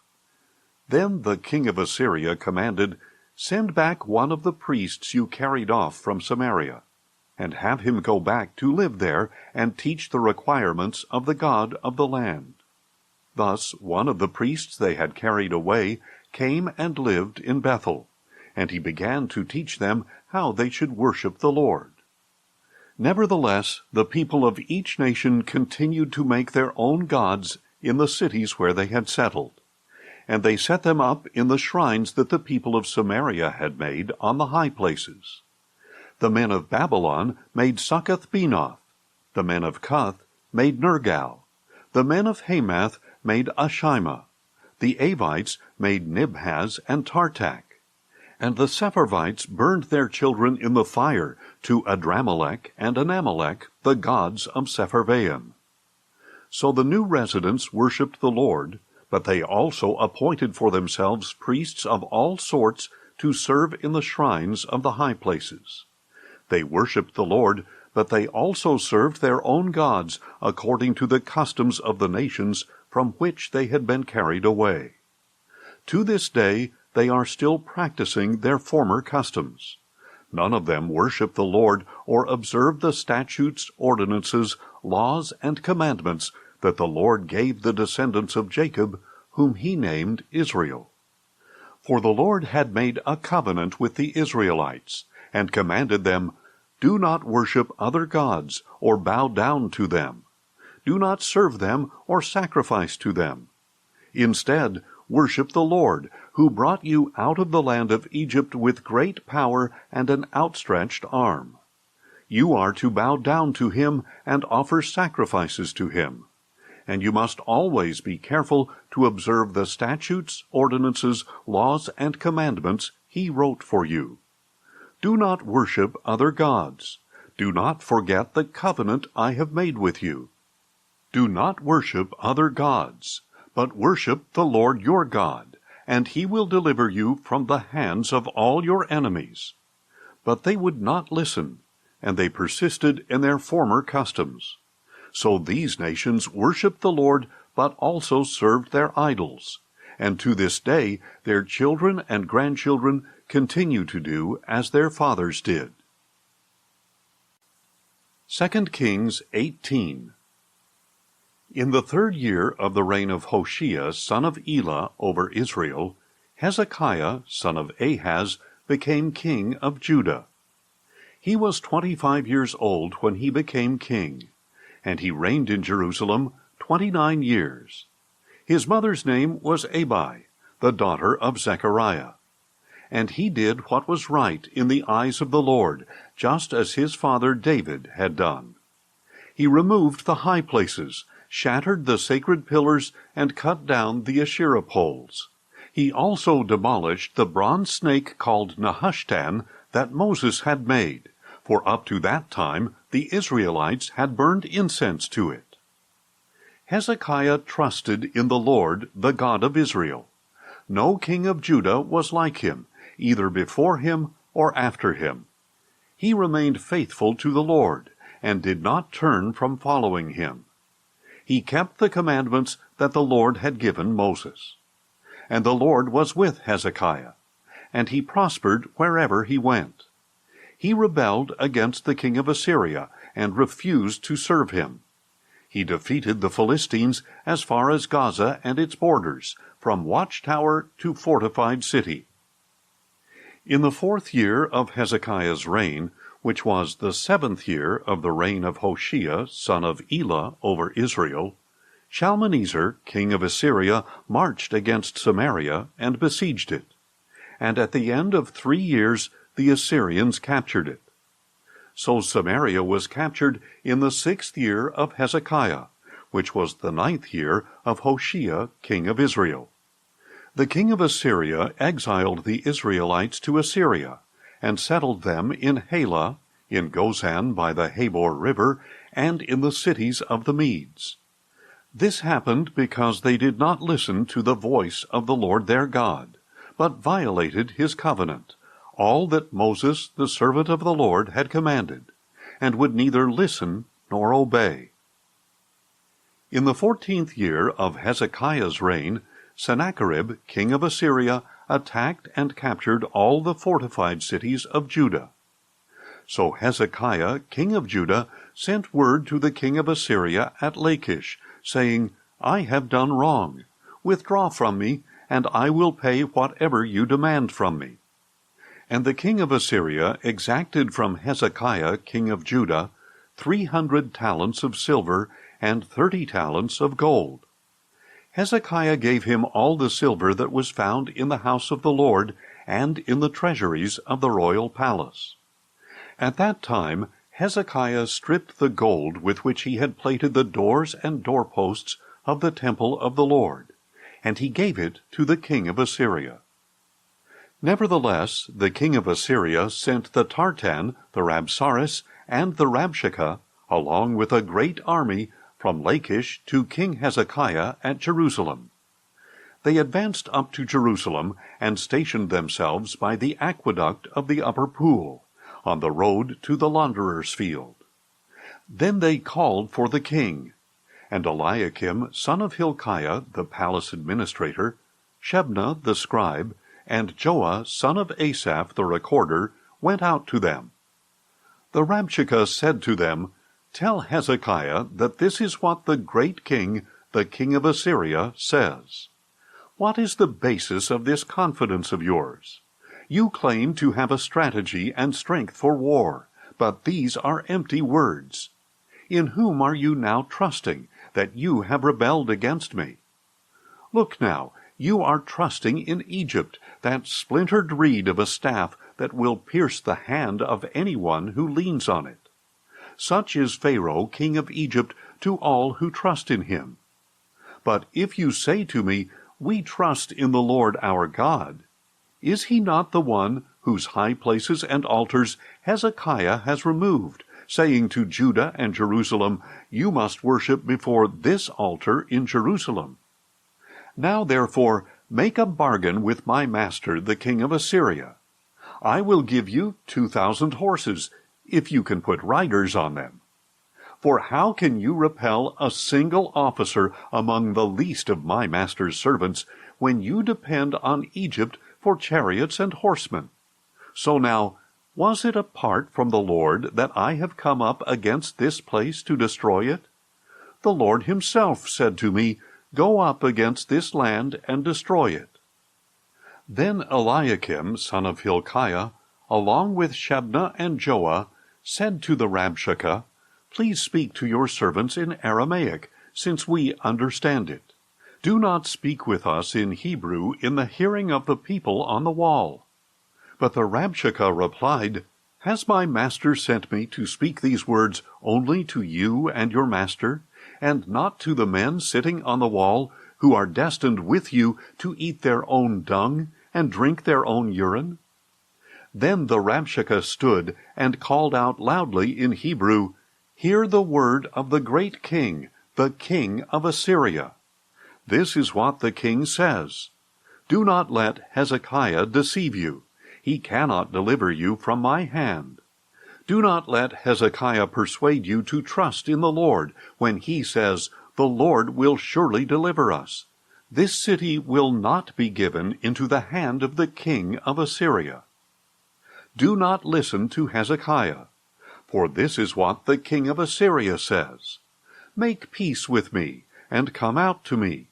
Then every one of you will eat from his own vine and his own fig tree, and drink water from his own cistern, until I come and take you away to a land like your own, a land of grain and new wine, a land of bread and vineyards, a land of olive trees and honey, so that you may live and not die."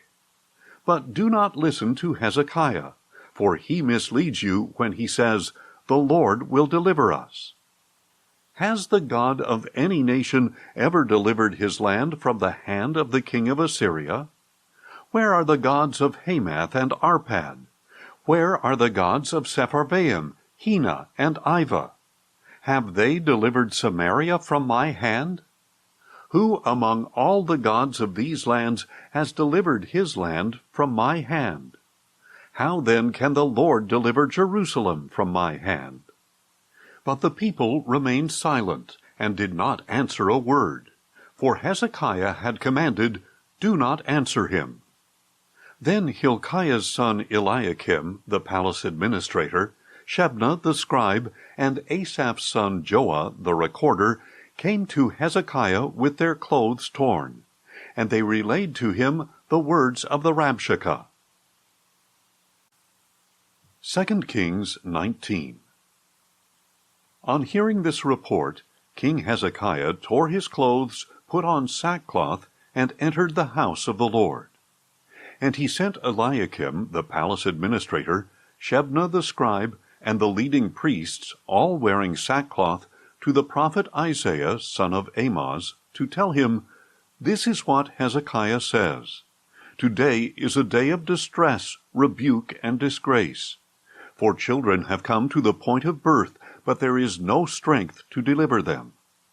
Perhaps the Lord your God will hear all the words of the Rabshakeh, whom his master the king of Assyria has sent to defy the living God.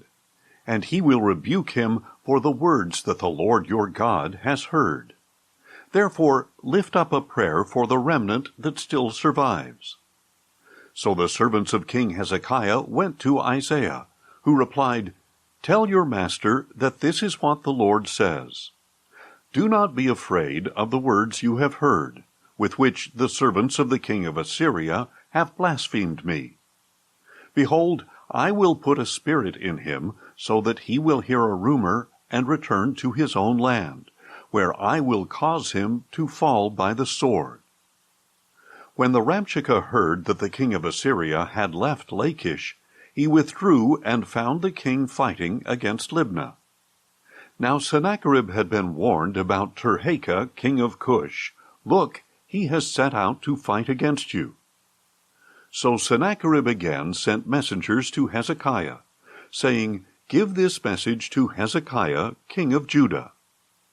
Do not let your God, in whom you trust, deceive you by saying that Jerusalem will not be delivered into the hand of the king of Assyria. Surely you have heard what the kings of Assyria have done to all the other countries, devoting them to destruction. Will you then be spared? Did the gods of the nations destroyed by my fathers rescue those nations? The gods of Gozan, Haran, and Reseph, and of the people of Eden in Telasar? Where are the kings of Hamath, Arpad, Sepharvaim, Hena, and Ivah?" So Hezekiah received the letter from the messengers, read it, and went up to the house of the Lord, and spread it out before the Lord. And Hezekiah prayed before the Lord, "O Lord, God of Israel, enthroned between the cherubim, you alone are God over all the kingdoms of the earth. You made the heavens and the earth. Incline your ear, O Lord, and hear. Open your eyes, O Lord, and see. Listen to the words that Sennacherib has sent to defy the living God. Truly, O Lord, the kings of Assyria have laid waste these nations and their lands. They have cast their gods into the fire and destroyed them, for they were not gods, but only wood and stone, the work of human hands. And now, O Lord our God, please save us from his hand, so that all the kingdoms of the earth may know that you alone, O Lord, are God." Then Isaiah son of Amoz sent a message to Hezekiah. "This is what the Lord, the God of Israel, says. I have heard your prayer concerning Sennacherib, king of Assyria. This is the word that the Lord has spoken against him. The virgin daughter of Zion despises you and mocks you. The daughter of Jerusalem shakes her head behind you. Whom have you taunted and blasphemed? Against whom have you raised your voice and lifted your eyes in pride? Against the Holy One of Israel. Through your servants you have taunted the Lord, and you have said, 'With my many chariots I have ascended to the heights of the mountains, to the remote peaks of Lebanon. I have cut down its tallest cedars, the finest of its cypresses. I have reached its farthest outposts, the densest of its forests. I have dug wells and drunk foreign waters. With the soles of my feet I have dried up all the streams of Egypt.' Have you not heard? Long ago I ordained it. In days of old I planned it. Now I have brought it to pass, that you should crush fortified cities into piles of rubble. Therefore their inhabitants, devoid of power, are dismayed and ashamed. They are like plants in the field, tender green shoots, grass on the rooftops, scorched before it is grown.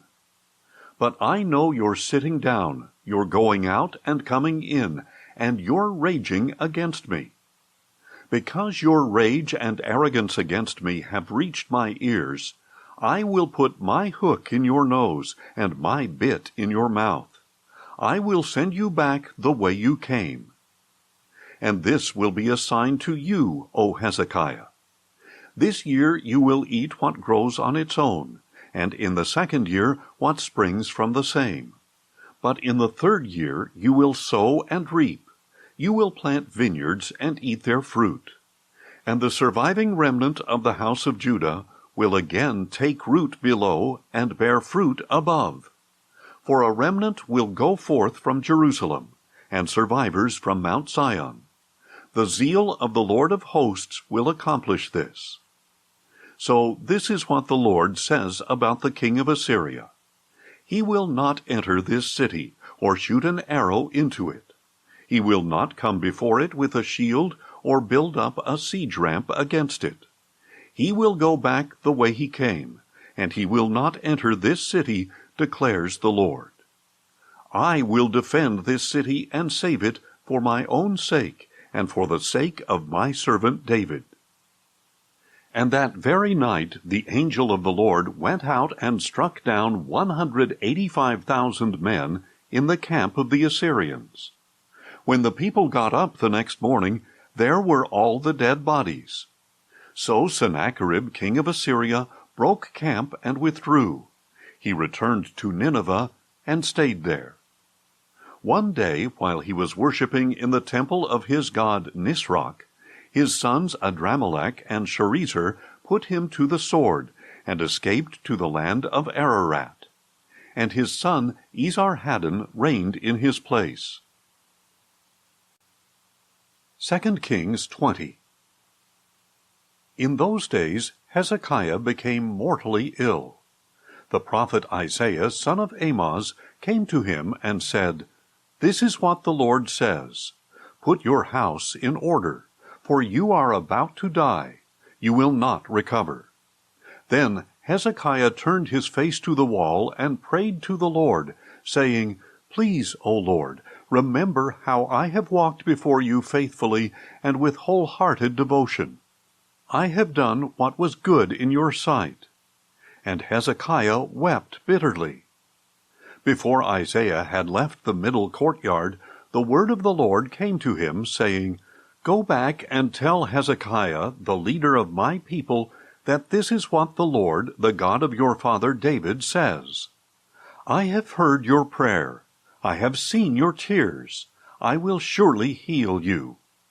On the 3rd day from now, you will go up to the house of the Lord. I will add 15 years to your life, and I will deliver you and this city from the hand of the king of Assyria. I will defend this city for my sake and for the sake of my servant David. Then Isaiah said, Prepare a poultice of figs. So they brought it and applied it to the boil, and Hezekiah recovered. Now Hezekiah had asked Isaiah, What will be the sign that the Lord will heal me, and that I will go up to the house of the Lord on the 3rd day? And Isaiah had replied, This will be a sign to you from the Lord, that he will do what he has promised. Would you like the shadow to go forward 10 steps, or back 10 steps? It is easy for the shadow to lengthen 10 steps, answered Hezekiah, but not for it to go back 10 steps. So Isaiah the prophet called out to the Lord, and he brought the shadow back the 10 steps it had descended on the stairway of Ahaz.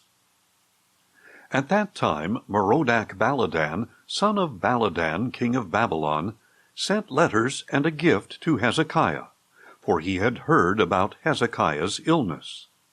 And Hezekiah received the envoys, and showed them all that was in his treasure house, the silver, the gold, the spices, and the precious oil, as well as his armory, all that was found in his storehouses. There was nothing in his palace or in all his dominion that Hezekiah did not show them. Then the prophet Isaiah went to King Hezekiah and asked, Where did those men come from, and what did they say to you? They came from a distant land, Hezekiah replied, from Babylon. What have they seen in your palace? Isaiah asked. They have seen everything in my palace, answered Hezekiah. There is nothing among my treasures that I did not show them. Then Isaiah said to Hezekiah, Hear the word of the Lord. The time will surely come when everything in your palace and all that your fathers have stored up until this day will be carried off to Babylon. Nothing will be left, says the Lord.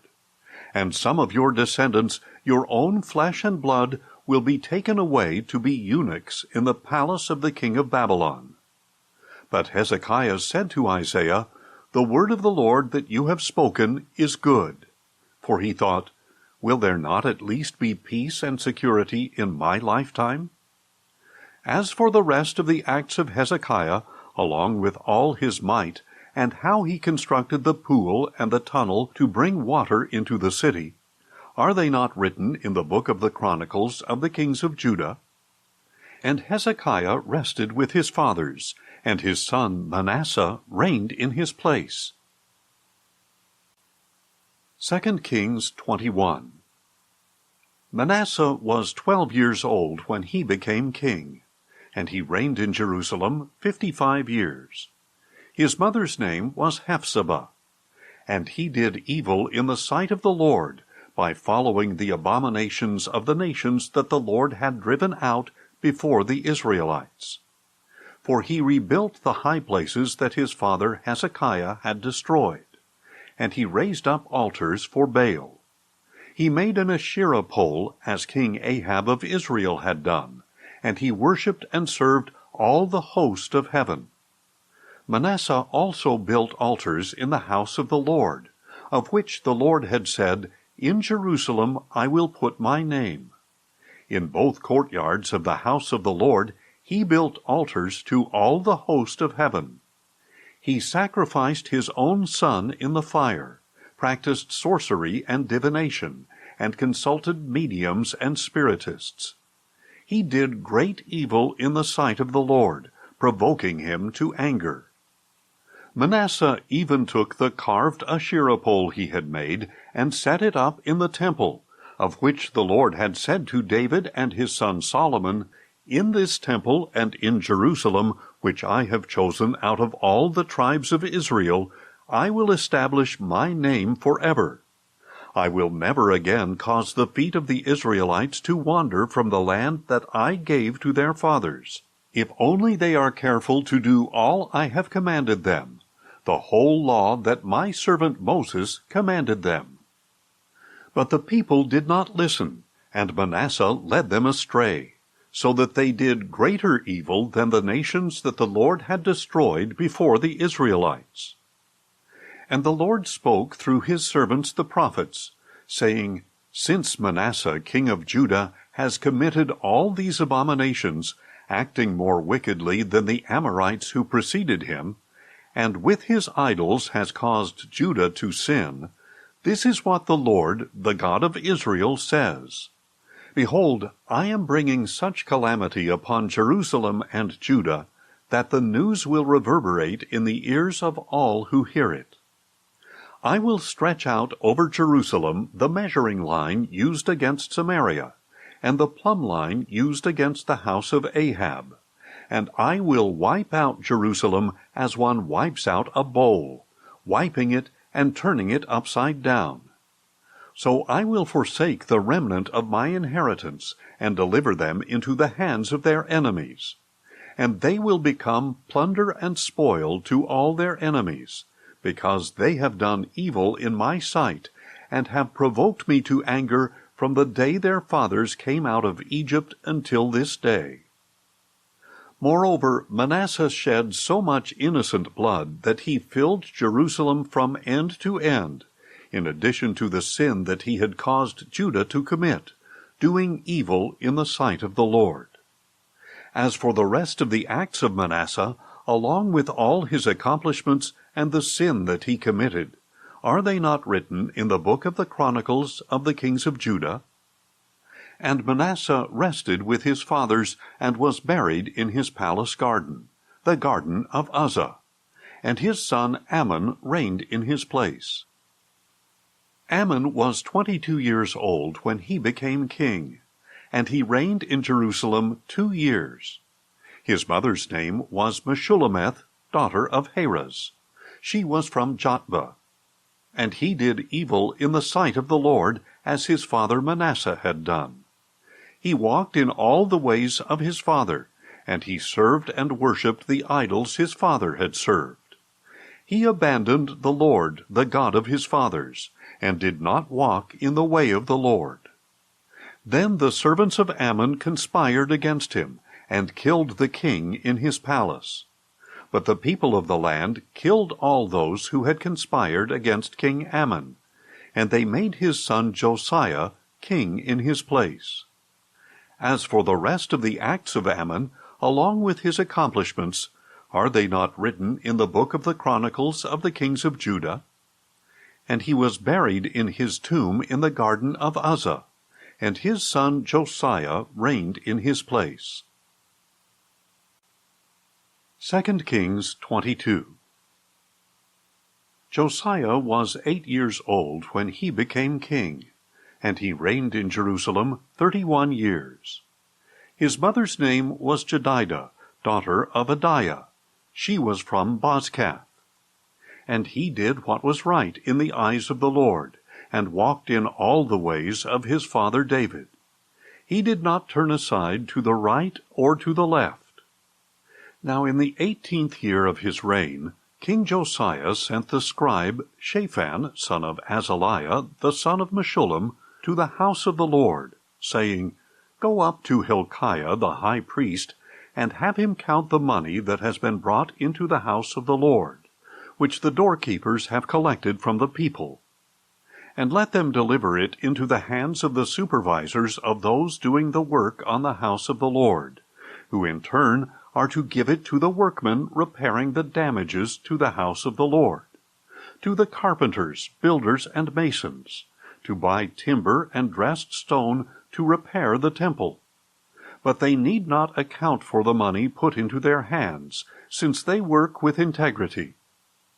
Then Hilkiah the high priest said to Shaphan the scribe, I have found the book of the law in the house of the Lord.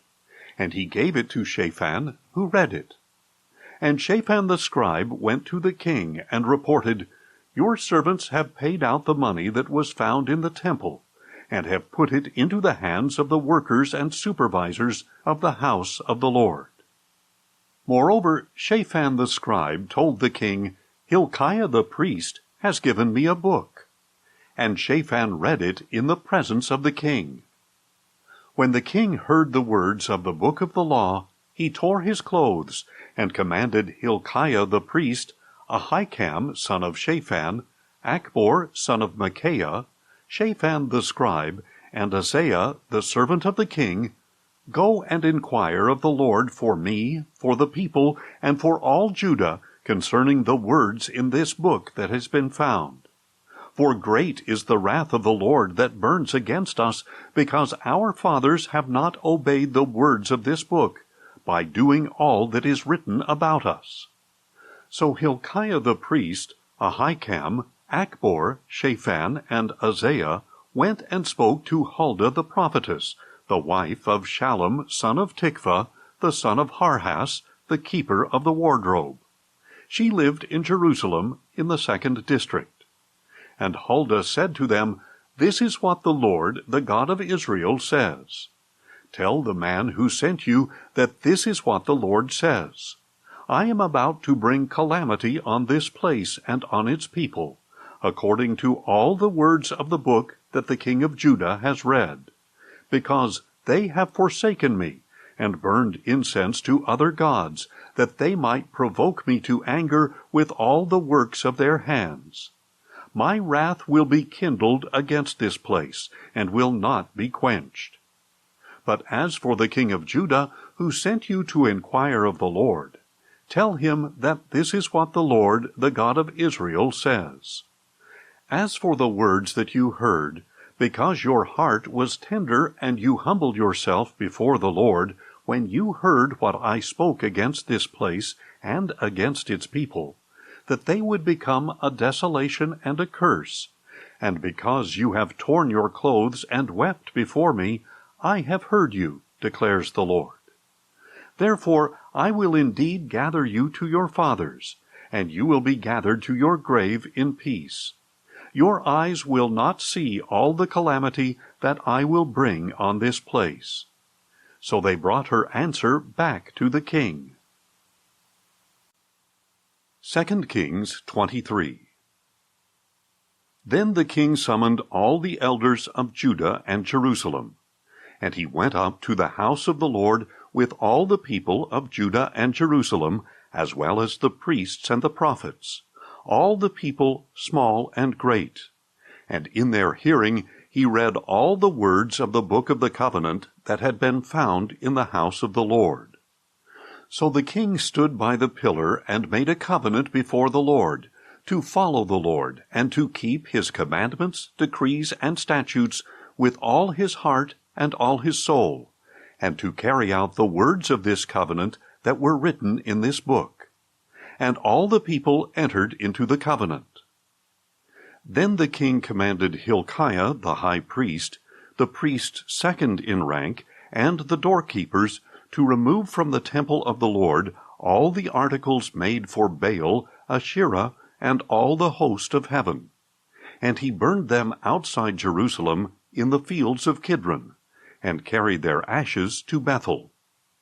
Josiah also did away with the idolatrous priests ordained by the kings of Judah to burn incense on the high places of the cities of Judah and in the places all around Jerusalem, those who had burned incense to Baal, to the sun and moon, to the constellations, and to all the host of heaven.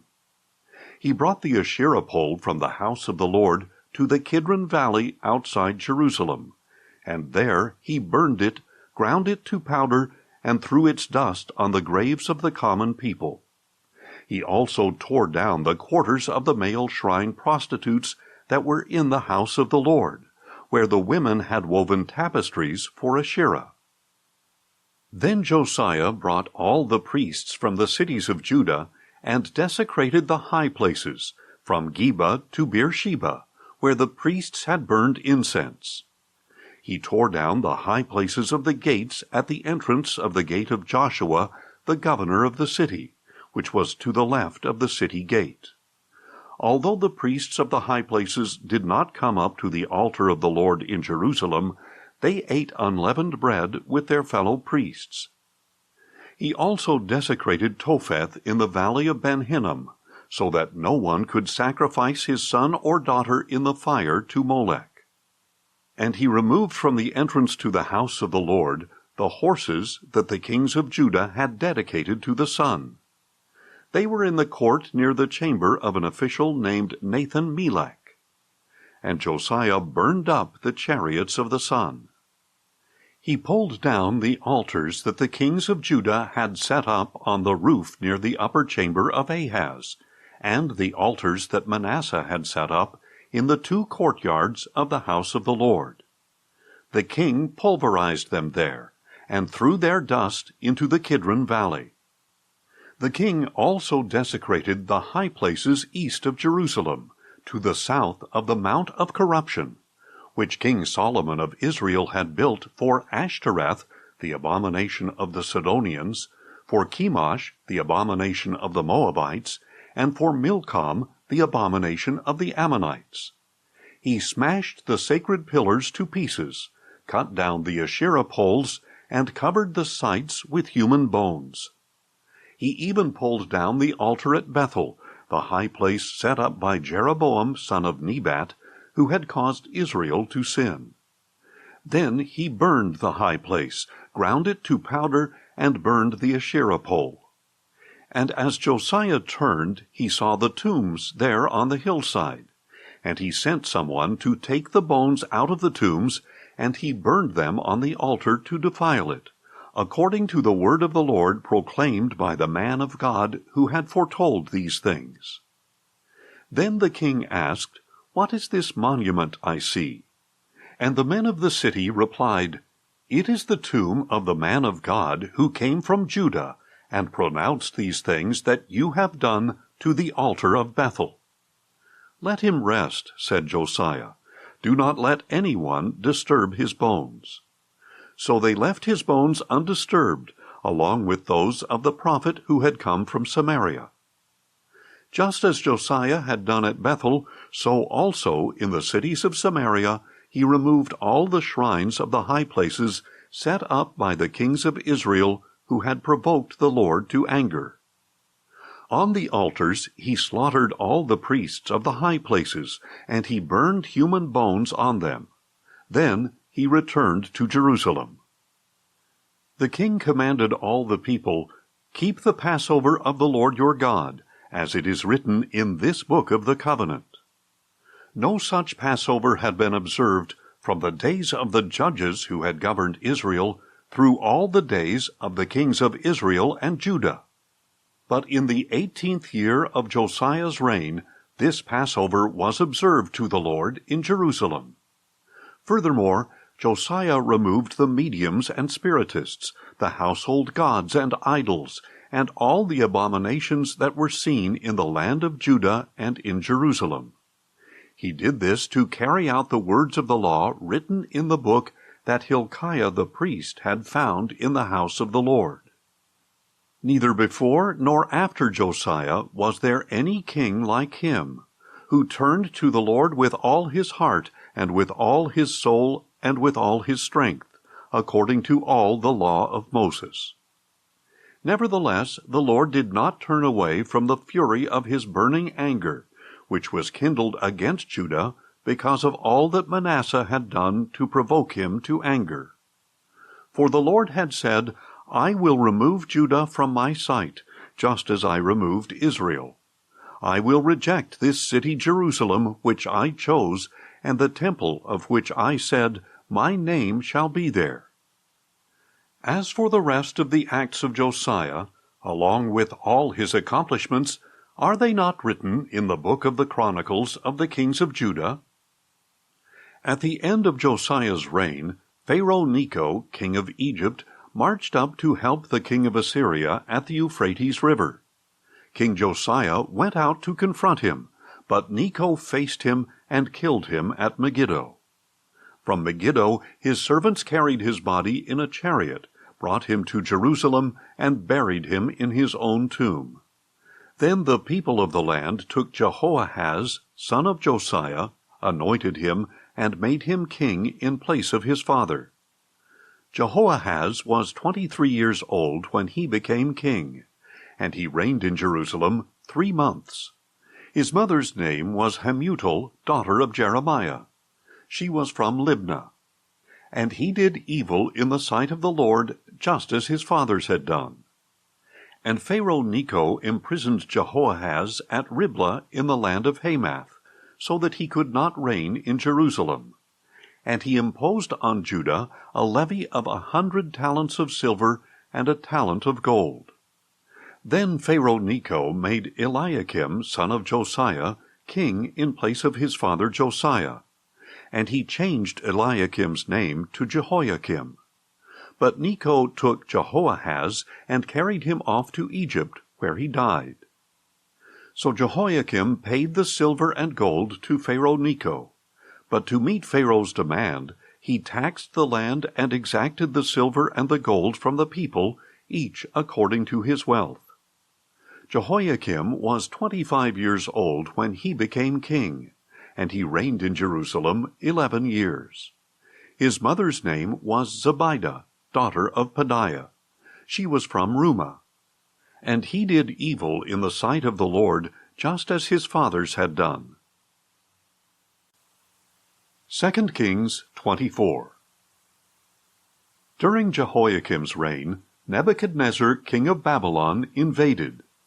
So Jehoiakim became his vassal for 3 years, until he turned and rebelled against Nebuchadnezzar.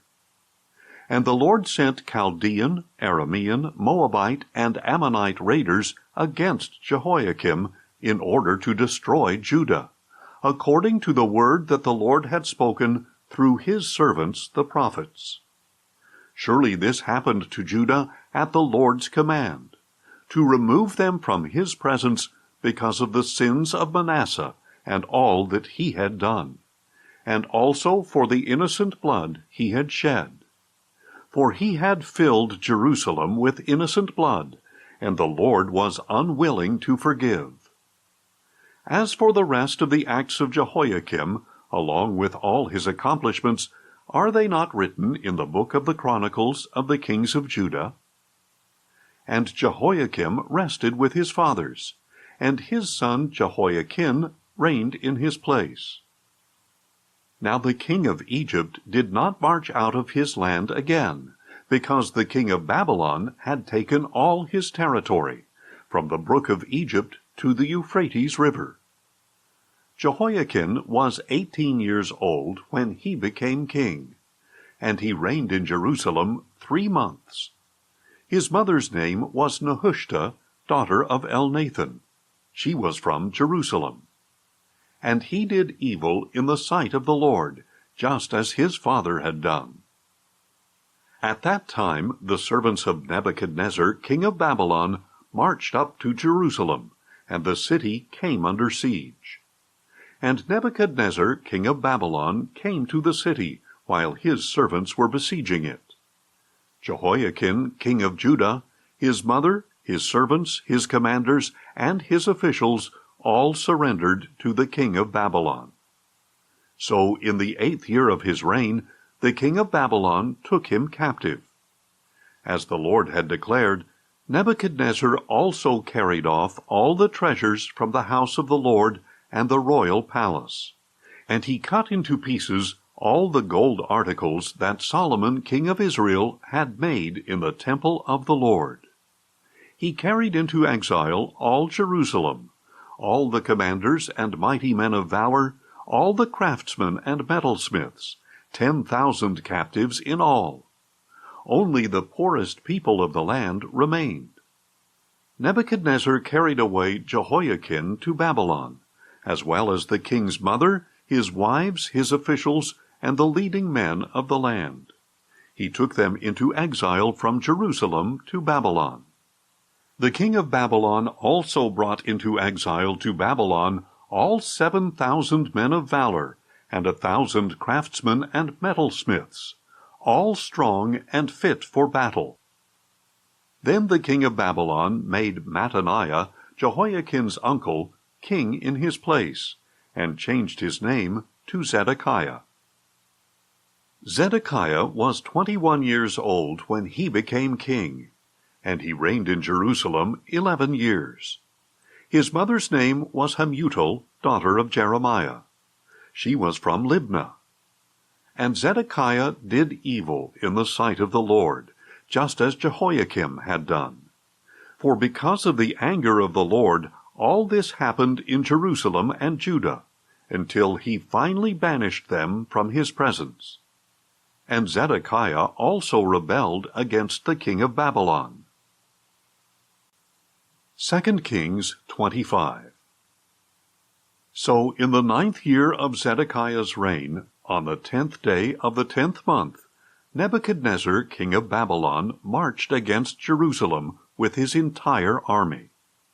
They encamped outside the city and built a siege wall all around it.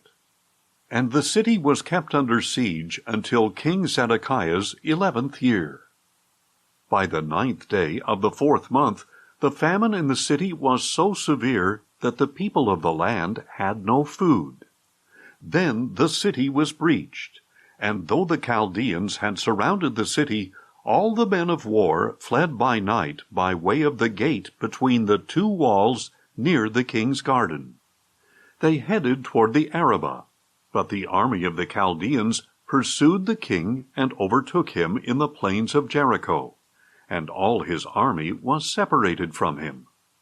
The Chaldeans seized the king and brought him up to the king of Babylon at Riblah, where they pronounced judgment on him. And they slaughtered the sons of Zedekiah before his eyes. Then they put out his eyes, bound him with bronze shackles, and took him to Babylon. On the 7th day of the 5th month, in the 19th year of Nebuchadnezzar's reign over Babylon, Nebuzaradan, captain of the guard, a servant of the king of Babylon, entered Jerusalem. He burned down the house of the Lord, the royal palace, and all the houses of Jerusalem, every significant building. And the whole army of the Chaldeans under the captain of the guard broke down the walls around Jerusalem. Then Nebuzaradan, captain of the guard, carried into exile the people who remained in the city, along with the deserters who had defected to the king of Babylon, and the rest of the population. But the captain of the guard left behind some of the poorest of the land to tend the vineyards and fields. Moreover, the Chaldeans broke up the bronze pillars and stands and the bronze sea in the house of the Lord, and they carried the bronze to Babylon.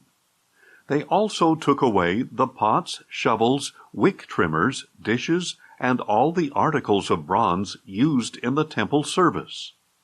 The captain of the guard also took away the censers and sprinkling bowls, anything made of pure gold or fine silver.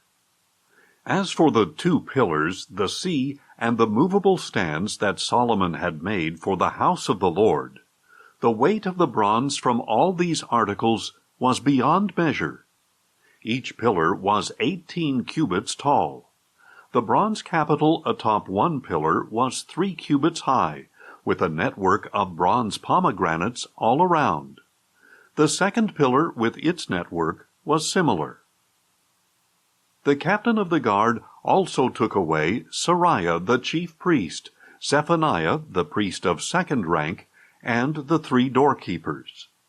Of those still in the city, he took a court official who had been appointed over the men of war, as well as 5 royal advisers. He also took the scribe of the captain of the army, who had enlisted the people of the land, and 60 men who were found in the city.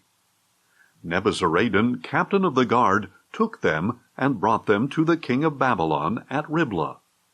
There at Riblah, in the land of Hamath, the king of Babylon struck them down and put them to death. So Judah was taken into exile away from its own land. Nebuchadnezzar, king of Babylon, appointed Gedaliah, son of Ahikam, the son of Shaphan, over the people he had left behind in the land of Judah. When all the commanders of the armies and their men heard that the king of Babylon had appointed Gedaliah as governor, they came to Gedaliah at Mizpah. Ishmael, son of Nethaniah, Johanan, son of Kareah, Sariah, son of Tanhumeth, the Netophathite, and Jaazaniah, son of the Maachathite, as well as their men. And Gedaliah took an oath before them and their men, assuring them, "Do not be afraid of the servants of the Chaldeans. Live in the land, and serve the king of Babylon, and it will be well with you." In the 7th month, however, Ishmael, son of Nethaniah, the son of Elishama, who was a member of the royal family, came with 10 men and struck down and killed Gedaliah, along with the Judeans and Chaldeans who were with him at Mizpah. Then all the people, small and great, together with the commanders of the army, arose and fled to Egypt for fear of the Chaldeans. On the 27th day of the 12th month of the 37th year of the exile of Judah's king Jehoiakim, in the year Evil-Merodach became king of Babylon, he released King Jehoiakim of Judah from prison. And he spoke kindly to Jehoiakim, and set his throne above the thrones of the other kings who were with him in Babylon. So Jehoiakim changed out of his prison clothes, and he dined regularly at the king's table for the rest of his life. And the king provided Jehoiakim a daily portion for the rest of his life.